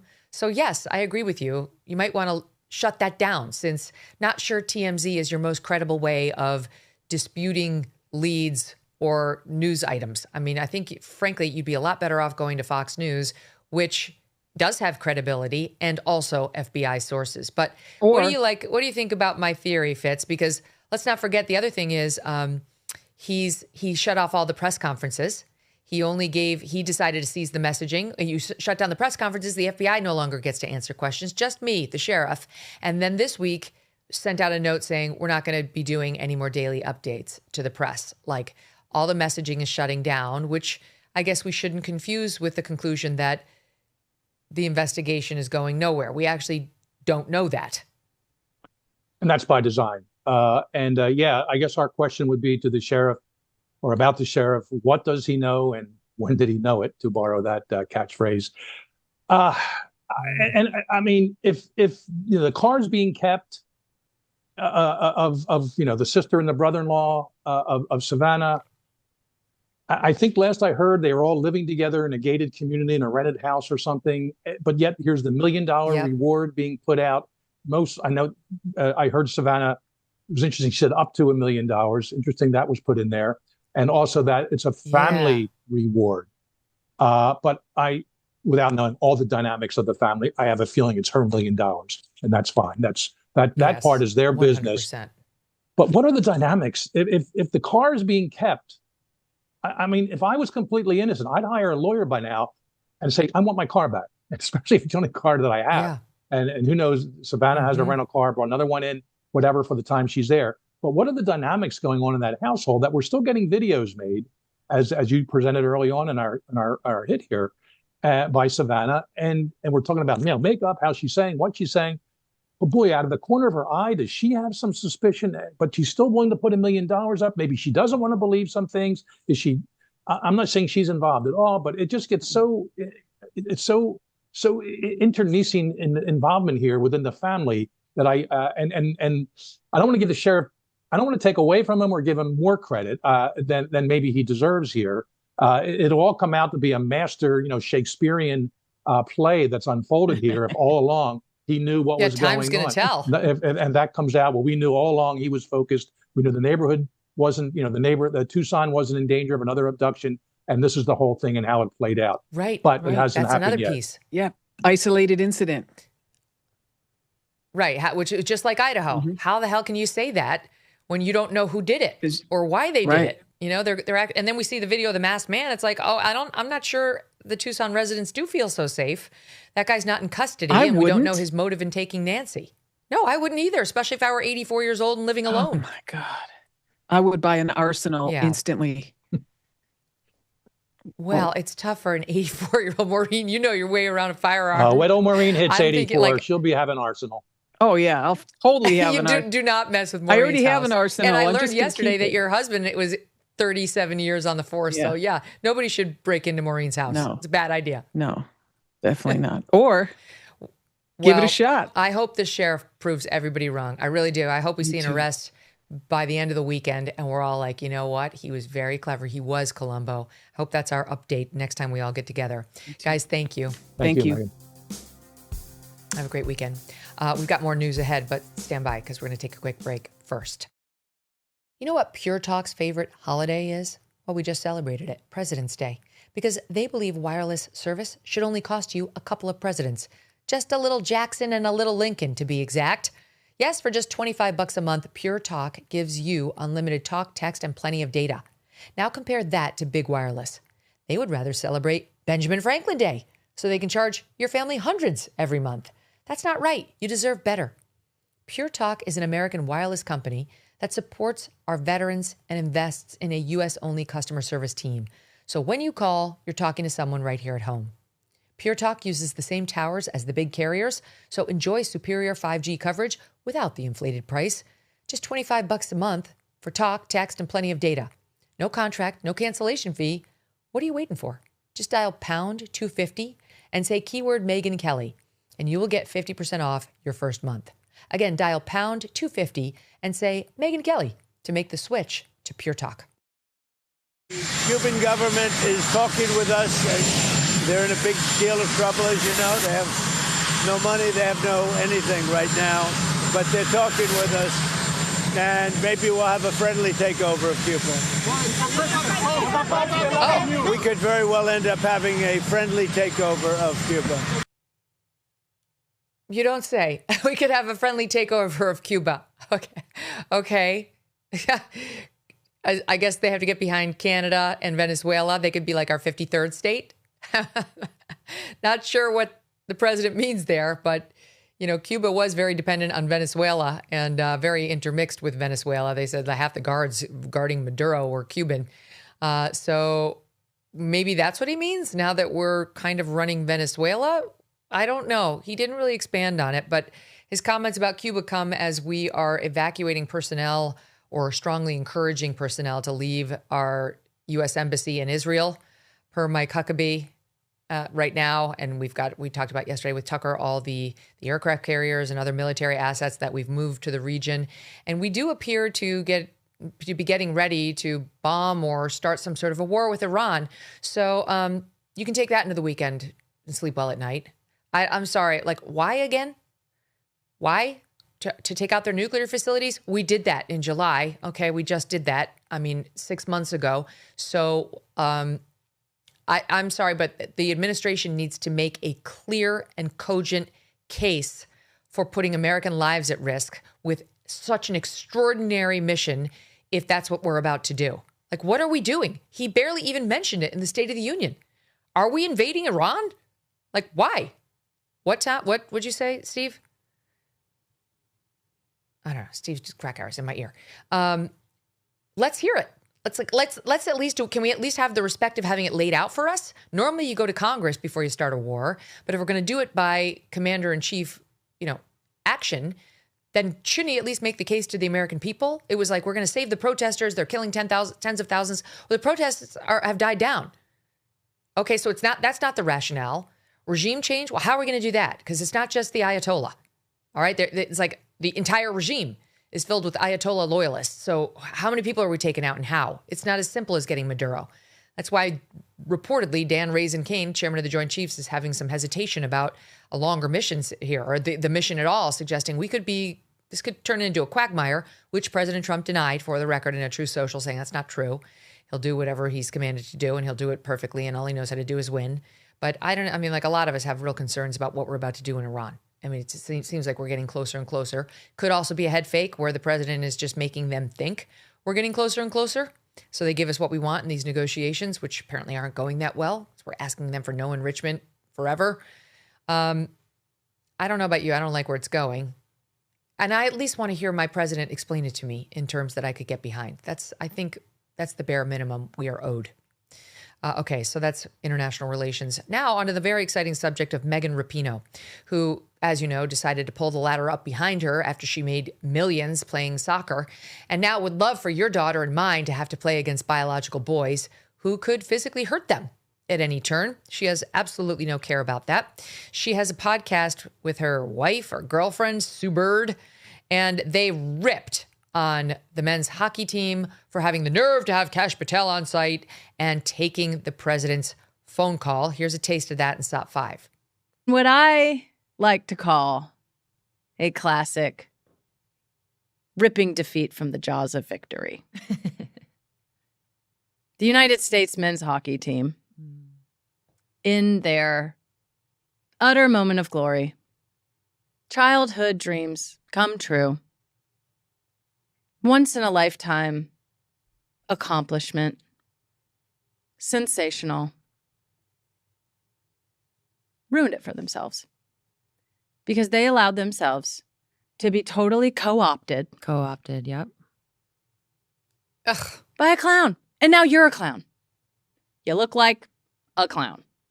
Kash Patel is in the locker room. He's partying. He's chugging beers. I'm not like decorum over everything. That's not what I need out of my FBI director. Like, what are we doing? The nerve of this extremely homely woman to call these guys clowns and say they look like clowns. The nerve. What should they have done? Should they have said, no, we don't want to take a congratulatory call from the president. We refuse. We are hashtag resistance. The absurdity of that. And let me show you more of what she said and tell you how hypocritical it is. Here's the next thought, number 7. Watch. They get on the phone with Trump. I have questions whether it was even a secure line. That's beside the point. Who gives a shit? Trump makes the about comments the nuclear codes about the women's team. And then the men's hockey team erupts and giggles and hars. You just accomplished this amazing thing. And then you just gave this whole moment over to this person who you know is just only going to use it for him. Going to totally co-opt it. Hey, first of all, the joke isn't even funny. Like from a technical joke standpoint. Like what? I don't understand the funny part of the joke. I always say this, like I can't believe how people have such a lack of self-preservation. But if you don't think you're in threat, then you're not going to preserve. For me, the choice point is like, I would have never, as a captain or a leader on my team, I think you can say the same. I think that would have been clear to our staffs and to the larger organization and support staff. Those people would never be allowed in our locker room. Never. She wouldn't have taken the call and she wouldn't have allowed them in the locker room. And yet, Clay Travis reporting that President Obama called the women's team after they won the World Cup in 2015, and Vice President Joe Biden was on the field for the title game and joined the team in person for their title celebration that day. So Megan Rapinoe is lying. She was completely fine with a Democrat president calling in to congratulate the team, with a Democrat VP celebrating on the field with them. She did not find that in any way controversial. It's only controversial when it's President Trump, you see, which transforms you into a clown from a national hero. She's jealous. She's full of hatred for anyone who's a white male. She's like a rabid, angry lesbian. And she is jealous that they are in the spotlight and she's not. In fact, she's loathed by more than half the country, unlike these guys who are beloved by everyone except a tiny segment of rabid partisans. And she can't see straight. She wants it taken away from them, and she feels powerless to do it because she is. Enjoy your bitter, bitter life. We'll be right back. International disputes, inflation, rising national debt, digital currency. There's a never-ending list of reasons gold has risen over 700% in the last 20 years. And a never-ending list of reasons smart Americans diversify a portion of their savings into precious metals with Birch Gold Group. Gold can thrive during uncertainty, which is why it's a crucial part of a balanced financial strategy. It gives you peace of mind, given all the events that could impact the U.S. economy. See if holding gold in a tax-sheltered retirement account is right for you. Birch Gold can help you convert an existing IRA or 401k into an IRA in gold. Just text MK to the number 989898 to receive your free info kit on gold. There's no obligation, just useful information. With an A+ rating from the Better Business Bureau and tens of thousands of happy customers, consider letting Birch Gold help you diversify with gold so you too can have peace of mind, regardless of the uncertainty. Text MK to the number 989898. A couple more items for you before we go. Mayor Mamdani continues to downplay what happened to the NYPD officers who were pelted by a mob with snow, ice, and rocks after this big snowstorm that we had on Sunday into Monday. And his complicit DA, Alvin Bragg, who would love to throw 34 felony charges at Donald Trump for a bookkeeping error, does not really want to bring charges against these people at all, just like his mayor.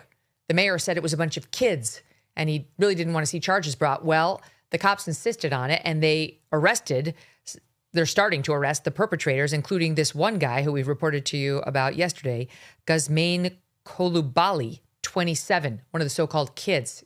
Nothing of the kind, by the way. The guy's had other legal troubles that he's already been dealing with. And he was arrested 2 weeks ago for trying to rob a confused subway rider in what he claimed was a social media prank. He also had another issue. I'm trying to remember what it was. I can't find it in front of me, but there was a separate issue as well involving this guy. And now he's been charged. But the DA already downgraded the charges. He was initially arrested and charged with assault on a police officer, obstruction of governmental administration, and disorderly conduct. They've dropped the assault on a police officer charge. They are only pursuing the obstruction of governmental administration and disorderly conduct, which are much lesser and non-serious crimes that they're going after this guy. Now, you may just think, oh, what do you mean? He just threw a snowball. Why should it be assault on a police officer? A, because it is. It is. B, because there are reports, as we mentioned to you the other day, that, the president of the police union said that the suspects knowingly packed the snow with ice and rocks before launching their so-called snowballs at cops. And clearly one officer, he said, has an obvious injury below his eye. His name is P.O. Johnson. They said he suffered redness, tenderness, and pain to the left side of his face near his eye. We were told earlier by the union that at least one, if not more, had to go to the hospital for treatment of the injuries, which will happen when you're hit in the face with ice or a rock or even a very hard packed snowball if it hits you with enough force. So the first one charged gets charged over the objections of the mayor. And then as soon as he gets in the hands of Alvin Bragg, they dismiss the most serious charge. And now it's just a disorderly conduct case, basically, which is a nothing. That's a slap on the wrist. It's not even a misdemeanor. The other one is a misdemeanor, but this is a nothing. This will go away, and this person will have no punishment because they don't believe in punishing crime in New York anymore, now that the communist regime is taken over. And Alvin Bragg, as you know, is a George Soros-funded prosecutor who doesn't believe in funding in pursuing crime at all, unless your name is Donald Trump. That's the state of the state in New York City. These poor cops are on their own. And these two, this pair, Mamdani and Bragg, they're not going to be happy until every single New York City cop resigns. You remember Mamdani? All of his tweets? I want to abolish the police. And then when he got closer to the vote, he started to backtrack on that stuff. He only did that to win. That was obvious. This guy hates the cops. He hates cops. He does want to abolish them. Remember, he's been saying he wants to send non-cops to domestic violence calls. So a woman gets the shit kicked out of her by her husband, and he wants to send some 70-year-old overweight female social worker with their little bifocal glasses to go intermediate the dispute. Good luck with that. What we would call that lady normally is his next victim. You need a cop with a firearm going to intervene there. It's absurd. And each one of these, the Mamdani calling this a snowball fight. Oh, I'm not going to get involved in kids. As if those of us who wanted to see some justice here just saw little like toddlers throwing snowballs at one another and wanted somebody charged. It's so absurd. It's a lie. He's not going to be happy until they all leave. I mean, the writing was on the wall. He hates cops. He never stopped hating cops. He does want to defund the police. And this is another way of doing it. Don't defund, just don't defend. Let them twist in the wind. Hang them out to dry. Let them get hurt. Don't do anything about it. Lie to the public's face about what actually happened. And then when the cops charge him anyway, because they do have some authority here, you pass it over to the DA who's complicit and says, nah, don't worry. Don't worry. I ultimately have the authority. And he's right about that. It is ultimately his call. And I'll get rid of it. And this will probably be pled out to a nothing burger too. So query whether they'll even bother arresting another person, right? Why spin your wheels? Why waste your time? So it's working. Their little plan is working just perfectly. And Mayor Mamdani is a disgusting piece of you-know-what. I have absolutely no use for this guy. Cannot believe what he's doing right before our very eyes. Okay, wait, there was something else. Yeah, no, it wasn't that. But in any event, I do want to get to this. Okay, the real reason I had to hold over is because I've got to tell you the story. We touched on it in AM Update, but it's an unbelievable story. And you can talk about this over the dinner table or at your cocktail party over the weekend with your friends because it's that good. There's a guy named Tom Goldstein about whom you care nothing and you don't need to care anything. But it's an interesting story for the reasons I stated at the top of the show. This elite guy in the most elite circles you can run in. I mean, Supreme Court bar, hanging out with Supreme Court justices. I mean, how many of us can say that every single Supreme Court justice knows our name if we're not on TV every day or like in the news, It's like this guy wasn't. He's a lawyer and he earned their respect. Unlike virtually everybody who gets admitted into the Supreme Court bar, Tom Goldstein did not have some super elite education. He went to, I think, American Law School. He went to University of North Carolina undergrad. He did not clerk for a Supreme Court justice, which is sort of the path you go if you want to wind up being a star in the Supreme Court bar. He was not Solicitor General of the United States. That's another way you can do it. Paul Clement, who was Solicitor General under Bush, is now, killing it in private practice in front of the Supreme Court bar. Everybody wants to hire him if they have a Supreme Court case. Tom Goldstein, to his credit, did it with, good old-fashioned hard work. And he was a go-getter. He actually worked at my old law firm for a stint, Jones Day, among other places. And he, in his Supreme Court practice, did something most people weren't doing, which is he started calling people who had lost at the circuit courts of appeal and making a case that he would be clever about getting the Supreme Court to take the case, that he had a pretty good track record of getting cert granted, certiorari. And that was looked down on when he first started doing it. But he increased the firm's practice like threefold, the Supreme Court practice. And then the cases at Jones Day reportedly kept getting taken away from him because he wasn't that experienced. And eventually he left the firm and opened up his own shop with his wife, Amy Howe. And they built an incredible Supreme Court practice. He had, I think, he's had 40 arguments before SCOTUS. And he became the go-to shop. Like, I think only two others have more experience arguing in front of the Supreme Court than Tom Goldstein. So, I mean, self-made, to his credit, great story, very well respected. And then in 2002, I think that was the year, he started SCOTUS blog. SCOTUS is Supreme Court of the United States. SCOTUS blog, which became a go-to destination for all of us who had a foothold in the law at all, whether you were on television or not, or just in the legal profession. That's where you go. As soon as the Supreme Court issues an opinion, you go there. And they did great write-ups in advance of the cases. I used them heavily when I was a Supreme Court correspondent. Very, very efficient write-ups of the cases before The cases would go up with links to the briefs if you wanted them. And then immediately upon the decision coming down, they would be ready with a quick summary because they were steeped in knowledge about every case going up before the high court. Great stuff. Takes a lot of work and takes a good legal brain to process quickly. I mentioned when we covered this story on AM Update, they got the Supreme Court ruling on Obamacare correct when everybody was getting it wrong. It was all over the news. It was remember when everybody got Bush v. Gore wrong? They thought the high court had ruled in favor of Gore because they didn't read through the opinion, because in fact they had ruled in favor of Bush. Same thing happened on Obamacare. When that went up, and the whole question was whether Congress had the power under the Commerce Clause to pass this sweeping law that changed 1/7 of the U.S. economy. And that was the big question. Are they going to uphold Congress's power under the Commerce Clause or not? And the top of the decision said, no, Congress does not have this power under the Commerce Clause.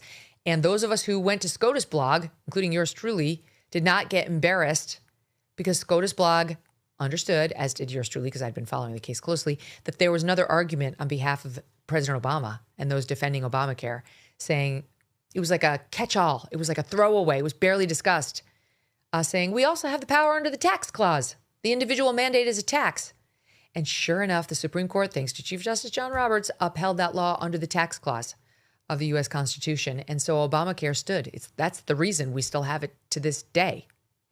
And I went to SCOTUS blog. I was on the air live. Fox News was calling it wrong too. And I was on the air and I said, hold on.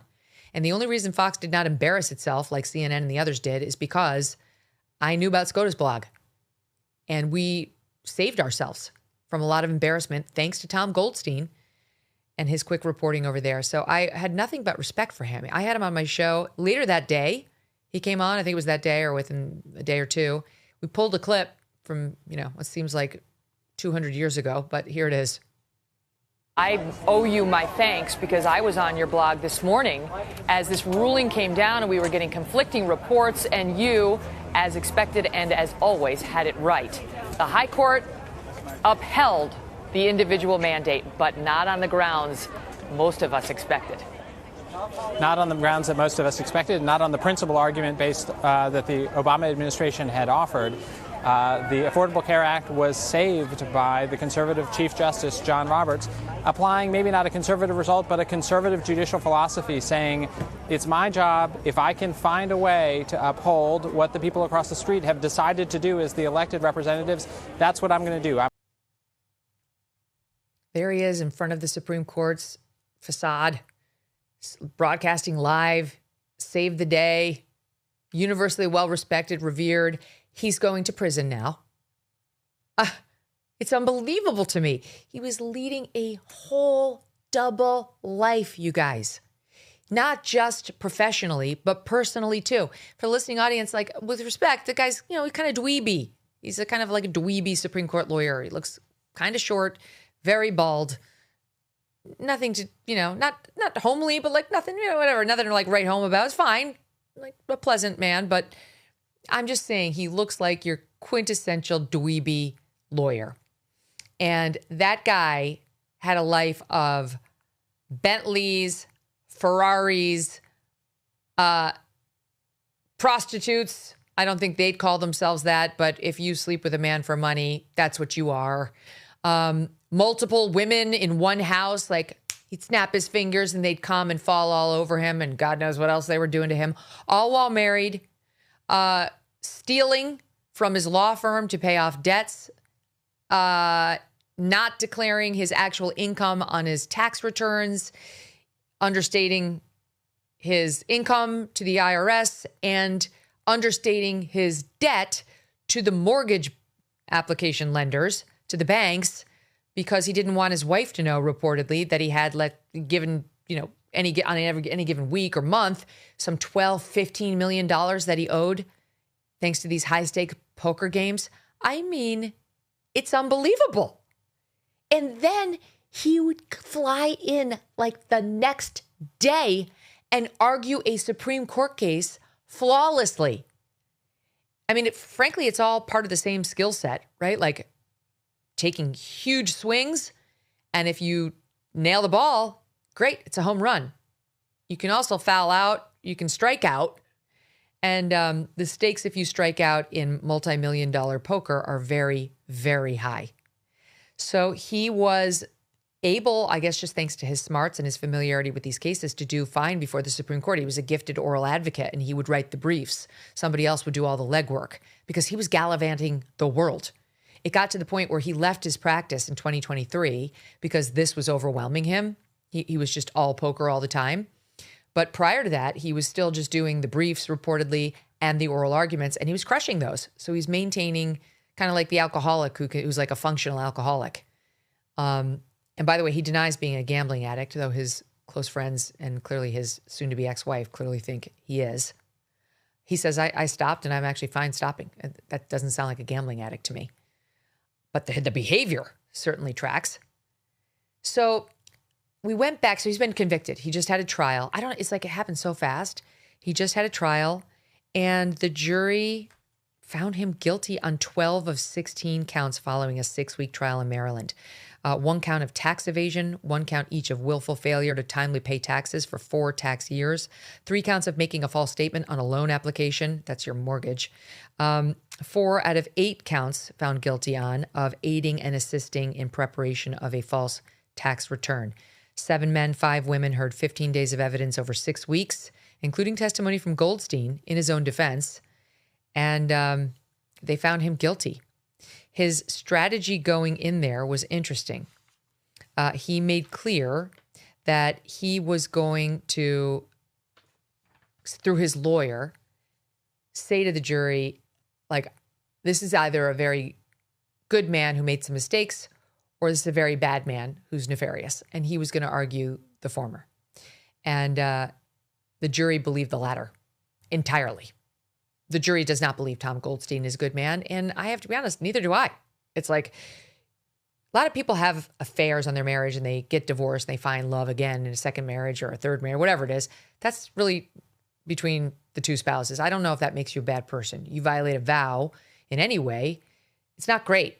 I'm not sure you're like universally a bad person because of it. You know, it's not a good thing to do. But you cheat on your wife repeatedly with multiple women, like you register on some sugar daddy website touting the fact that what you'll bring to the table is dough, and you know that these young women will sleep with you just because you're rich. Like, who would want to get on top of a woman knowing that's the way you did it? She's literally just there because she wants you to buy her something. That's so disgusting. How emasculating. How gross.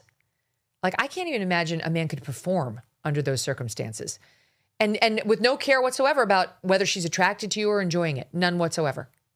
There's something hedonistic and selfish and disgusting, not to mention what he's doing to his wife, about the whole thing. And then on top of that, you're stealing from your law partners, who's also your wife. So you're cheating on your wife in 2 different ways.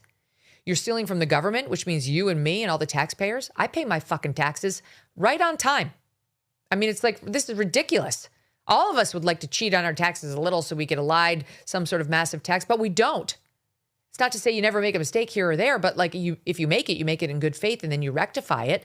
This guy, no, it was active fraud against the government, which means against us. What, I have to pay my taxes? Why doesn't Tom Goldstein have to pay his taxes? Because he won the winnings at a poker match? F that. Bullshit. I won mine hard work every day, in and out, with the research working for you guys, same as you guys do. You go to your job. Sometimes you miss your lunch break. Sometimes you miss your vacay. Sometimes you stay late to the office till 11 or 12 at night. Sometimes you work the weekend. You work a vacation. You work a holiday. F this guy who thinks just because he won it at a poker table, he doesn't have to declare it. And the rules are different for him. It's crazy what he got away with. So Jeffrey Toobin, that Jeffrey Toobin, who notwithstanding his issues when it comes to whipping out his dick, and jerking off in front of a whole Zoom full of colleagues. What is our legal profession coming to? Had been a very well-respected lawyer and legal reporter at CNN, and he sat down with Tom Goldstein shortly after these charges broke. We did a long report about this when the charges broke, because I'm just obsessed with this story. And in December, late December, he sat down with Jeffrey Toobin, Tom Goldstein did, which was dumb. And his admission that the reason he didn't declare how much debt he was in when he applied for the mortgage was because he didn't want his wife to know, because they were both co-applicants, came back to haunt him in the trial. Of course it did. It was an admission that he did it. No one cares what your reason was. The point is you did it. You lied. Did you lie? Do you think, Bank of America would care if you were like, oh, I didn't state my debt because I just felt so shamed about having it? They don't care. You're going to jail. You defrauded them. They gave you a $3 million home loan for your beautiful estate in the Washington, D.C. area, and you were a very, very high risk, none of which was disclosed. We're all going to get charged for that kind of behavior. So this was a dumb thing to do, to sit with Jeffrey Toobin, but hey, what the hell? It was his risk to take. And as we've seen with Tom Goldstein, he is not risk averse. Okay, let's go through some of the highlights because you're not going to believe this. Okay, Toobin writes he'd been leading a secret life of ultra high stakes gambling and sugar daddy relationships with multiple young women, a life so sheltered from those around him that no one knew the full extent of it, least of all his wife. When it came to light, his life unraveled. His friends have largely abandoned him. His marriage of 3 decades is ending. He is nearly bankrupt. Most pressing of all, he's staring down a 22-count federal indictment on tax fraud charges and a trial scheduled to begin in January. Yeah, which it did. And now he's been found guilty. Outside the front door of his home, his $3 million home, are 2 Bentleys, writes Toobin, among other family vehicles, or at least that's what was there. Now, writes Toobin, they're gone, replaced by a Honda. Oh, the shame. Like the rest of us. I used to drive a Honda. No, a Toyota. Now I drive a Beamer. Highly recommend. But Goldstein is uncowed. I have never, ever believed I did anything wrong, he told me. And for defense at trial, he's planning the same kind of bold all-in strategy that he used at the Supreme Court, this time with his own freedom on the line. His fall has been as precipitous as his rise was meteoric. And he goes on to talk about some of that background, how he actually worked for David Boies and Lawrence Tribe on Bush v. Gore, and that he mastered Supreme Court practice, made a name for himself in the ways that I just described, and then talks about how he started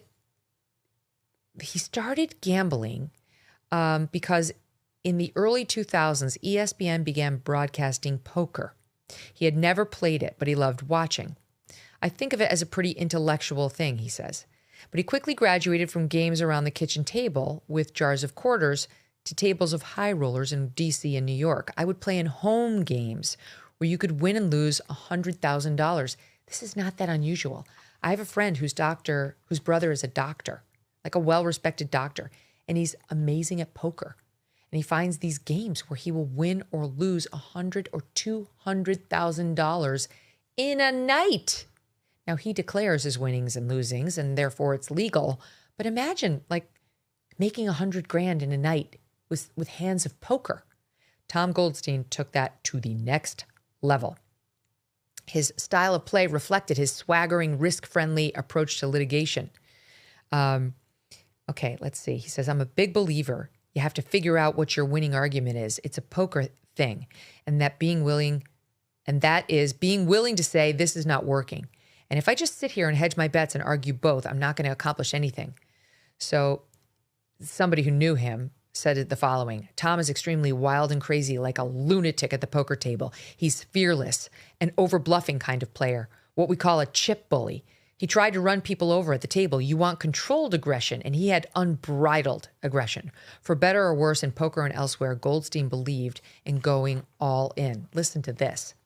The first major turning point, writes Toobin, in Goldstein's poker career came in 2008. That was before that clip I just showed you of the two of us on the air in 2010 with Obamacare, when he put up the $10,000 fee to enter the World Series of Poker, a multi-day extravaganza in Las Vegas. On the first night after the tournament had ended for the day, Goldstein sat down at a table at the Bellagio. I end up playing without looking at my cards, Goldstein said. Imagine it. That, to put it mildly, was an unconventional strategy. He bet wildly and recklessly, but his opponents were flummoxed by his blind aggression. Goldstein told me he ultimately played that way for 18 hours and won $400,000 at the Bellagio. So you can see what's happening to this guy, right? He's taken big risks in his career. They've paid off. He's come up with a Supreme Court strategy where, like, if your argument is failing, you abandon it and you go for another one, and you kiss off the first argument, even if it was your primary in the breach, because that's what wins. You get to the poker table and you intimidate the hell out of everybody, but not even looking at your cards. And that's so wild and crazy and reckless. It was working $400,000 in a night. That's when he met somebody named Dan Bilzerian, an heir to a family fortune who became famous for his extravagant and ridiculous lifestyle as a professional poker player in Vegas, and later for being a social media influencer who often featured guns and women in bikinis. Bilzerian recalled Goldstein's antics that night. People were all watching the game and talking about what an effing maniac he was. The two got super tight, and suddenly Goldstein started wearing chunky silver jewelry and, like Bilzerian, sporting a thick, full beard. He wanted to do all kinds of bets. The TV show that Goldstein decided might be a great idea around poker and crazy things never came to fruition, but they did make one famous non-poker bet. Goldstein bought a Ferrari worth about $300,000. Bilzerian had a 1965 Shelby Cobra, and he bet Goldstein that his Cobra could beat the Ferrari in a race. They agreed to a quarter-mile showdown at a drag racing track in Vegas. The original wager was $100,000. They upped it to $300,000. The Ferrari went 121 miles an hour. The Cobra went 133, and Bilzerian won the Ferrari from Goldstein. This is like, I might go to a movie or dinner with friends on the weekend. What is happening with this dweeby little man from SCOTUS blog? Good gracious. And then he just saunters into the Supreme Court and does arguments on behalf of blue chip Fortune 100 companies.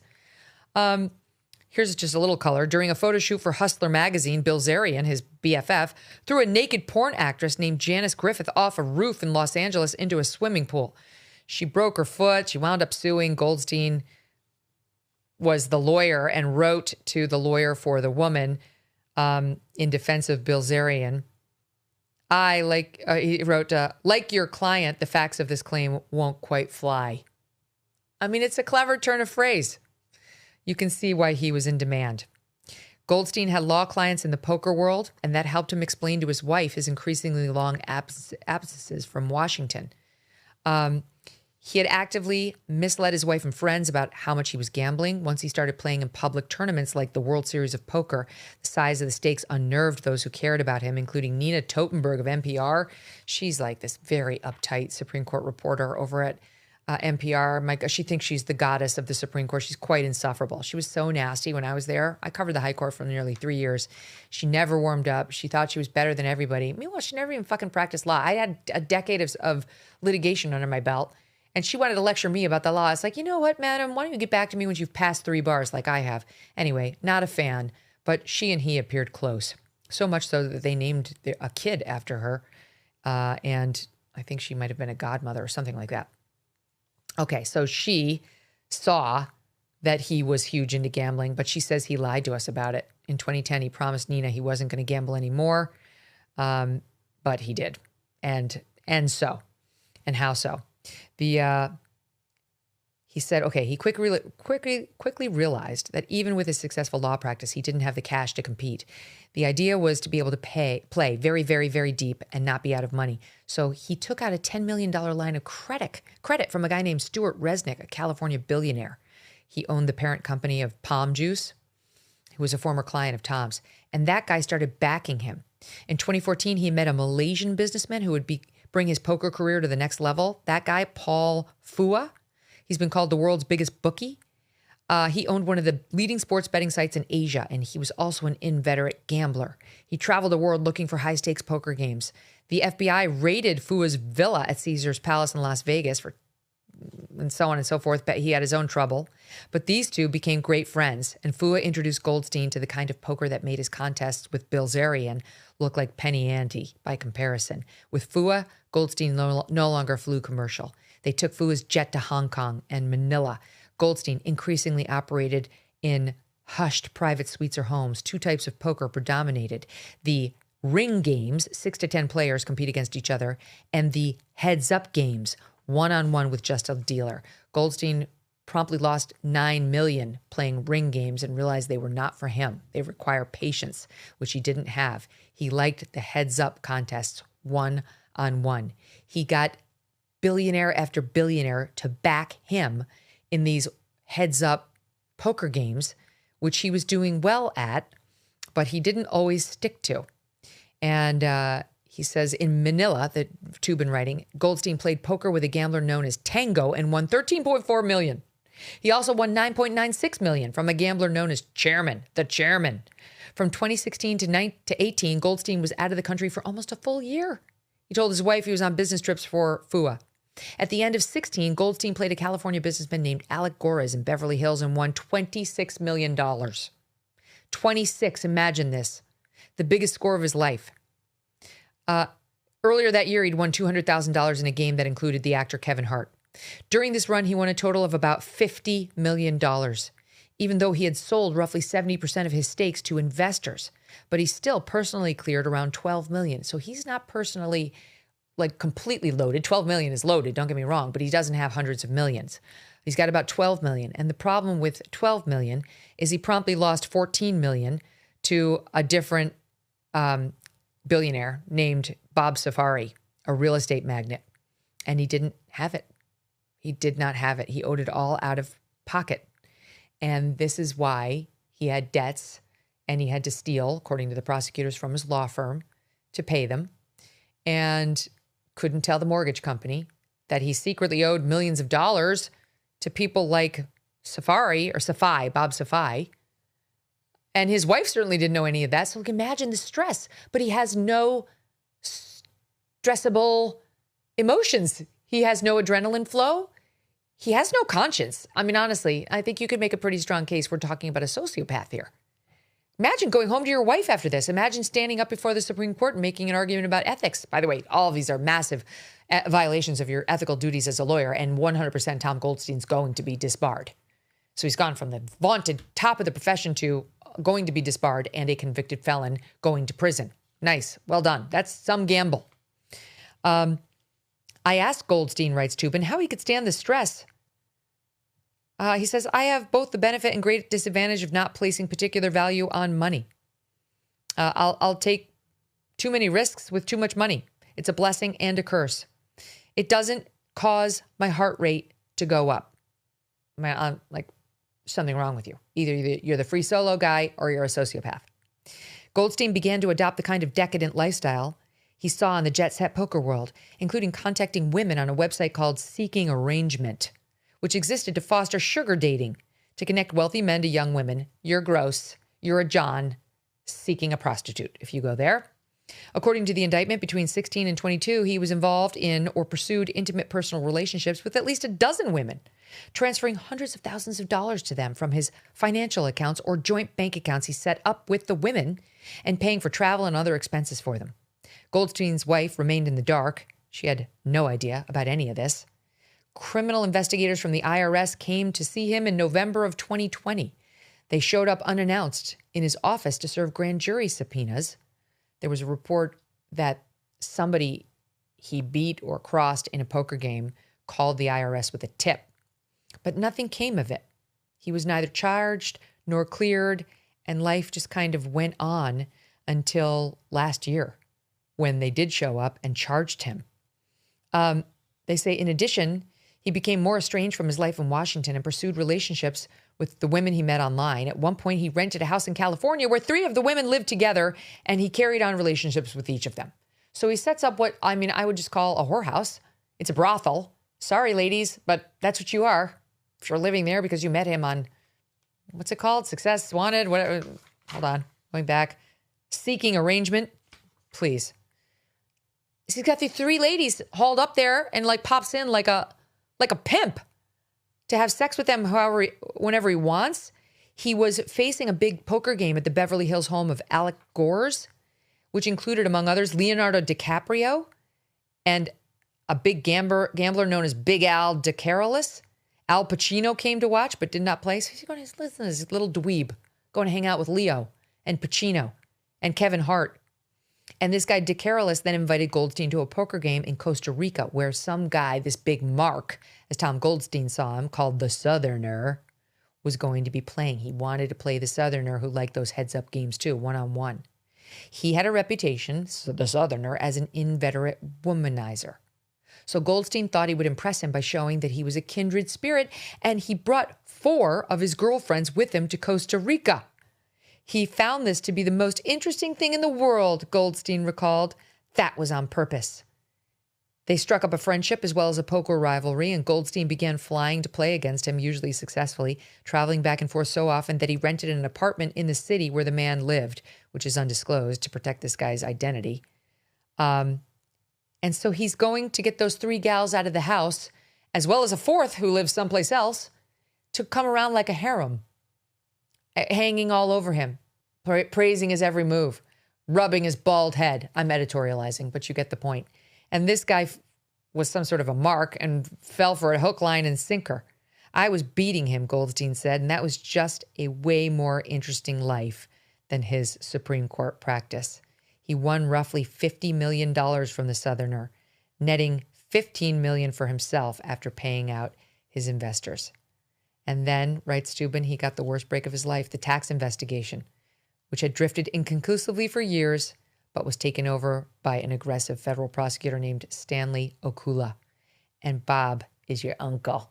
They hit him with 300 plus subpoenas. They interviewed dozens of people, and the formal charges came down January of 2025, 4 days before the end of the Biden administration. So he can thank Joe Biden for that. He used funds from his law firm to pay several $1 million in personal expenses, including poker debts, reducing his taxable income, errors by his office management, and so on and so forth. I outlined for you what they accused him of. They alleged that he briefly hired 4 of the women that he met on his travels, but they did no work for his firm. Thus, according to the government, the payments to them were personal expenditures, but he put them on the company payroll. And they said, these are personal expenditures that you're trying to launder through your firm and make them tax-free. That's illegal. As the government brief put it, he met woman 1, then a recent college graduate, on a dating website for individuals seeking to receive or provide financial support as part of an intimate personal relationship. He paid her $500 for their first meeting. They began an intimate personal relationship, and these 4 women are different from the 3 who shared the house in California, the ones who went on his company payroll, his law firm payroll. Poor Amy, the wife. He did establish that 3 of the 4 women did do some work for the firm. The 4th immediately went on medical leave. The payments were small, just a few $1,000s, so the tax issues were almost trivial. Now they get close to trial. They offer him a plea, nearly 5 years, though, in prison if he takes it. He said no. He said, I am not taking a plea that involves jail time. They say he's won upward of $88 million total in heads-up contests, vast majority of which went to his investors. Most of his losses came in ring games where there were multiple people, where he financed himself. Bad move. Should have been the opposite. He told me, writes Steuben, that overall he was a net loser with a deficit of between $10 million and $15 million, but denies he's addicted to gambling. As my brother Pete always says, you know who's like calling the Gamblers Anonymous lines? You know who calls themselves a gambler, a gambling addict? Losers. Losers. If you're up $15 million, you don't call Gamblers Anonymous, and you don't wind up getting indicted, usually. Tom Goldstein, you are a loser. I'm sorry to break it to you, but you're a loser in gambling and in life. You did not have a net profit when all was said and done. You defrauded the federal government. You defrauded your friends who went into business with you, law partners. The whole basis of a law partnership is trust. You defrauded, worst of all, your wife and your family. If you have a kid that you named after Nina, you defrauded your children. You cheated them too. Out of the example of an honorable father and the privilege of having a father to grow up with in one's home. And let me tell you, as somebody who lost her dad at age 15 to a heart attack, it hurts when your dad's not there. And teenagers and below need a father in the home. Screw you for throwing that to the wind because you wanted to spend time with the Southerner, because you wanted to have a harem of women waiting for you at your little townhouse. as you defrauded the government and all of us of our money. This guy's disgusting. So now he will go to jail. And his strategy of, quote, my strategy is going to come down to, am I a good guy or a bad guy, did not work. The jury took one look at him, listened to him testify in the stand, and reached its own decision about the guy who bought the Bentleys and the Ferrari and the women and his silver jewelry and fooled us all for far too long. I credit whoever called the IRS. That person's a hero. I credit the aggressive prosecutor at the DOJ under Joe Biden, who said, I'm going to do something about this, even though this guy is at the top of my profession and probably has connections to a Supreme Court that I don't. Good for you for going. I credit the jury for being able to see through this man's obvious, gifted ability to deceive, whether at the poker table, in front of the high court, in front of his wife, or elsewhere. That's not easy, but you get lay people, a jury of 12 sitting there, and more times than not, they will see through a liar, no matter how skilled and experienced he is. So good for them. And Tom Goldstein, I wait now to see what your sentence is. I only hope it's enough to actually send a message to you that you are a bad guy. You did something deeply immoral and wrong at every level. And I just think we are past the point as a civilian group where we are willing to put up with it. The Epstein files are part of it. Like, we're just sick and tired of these so-called elites getting away with this shit when we all know we'd go to jail if we did it. So, just desserts for him. And I hope you guys enjoyed that story. Have a wonderful weekend. We'll talk to you on Monday.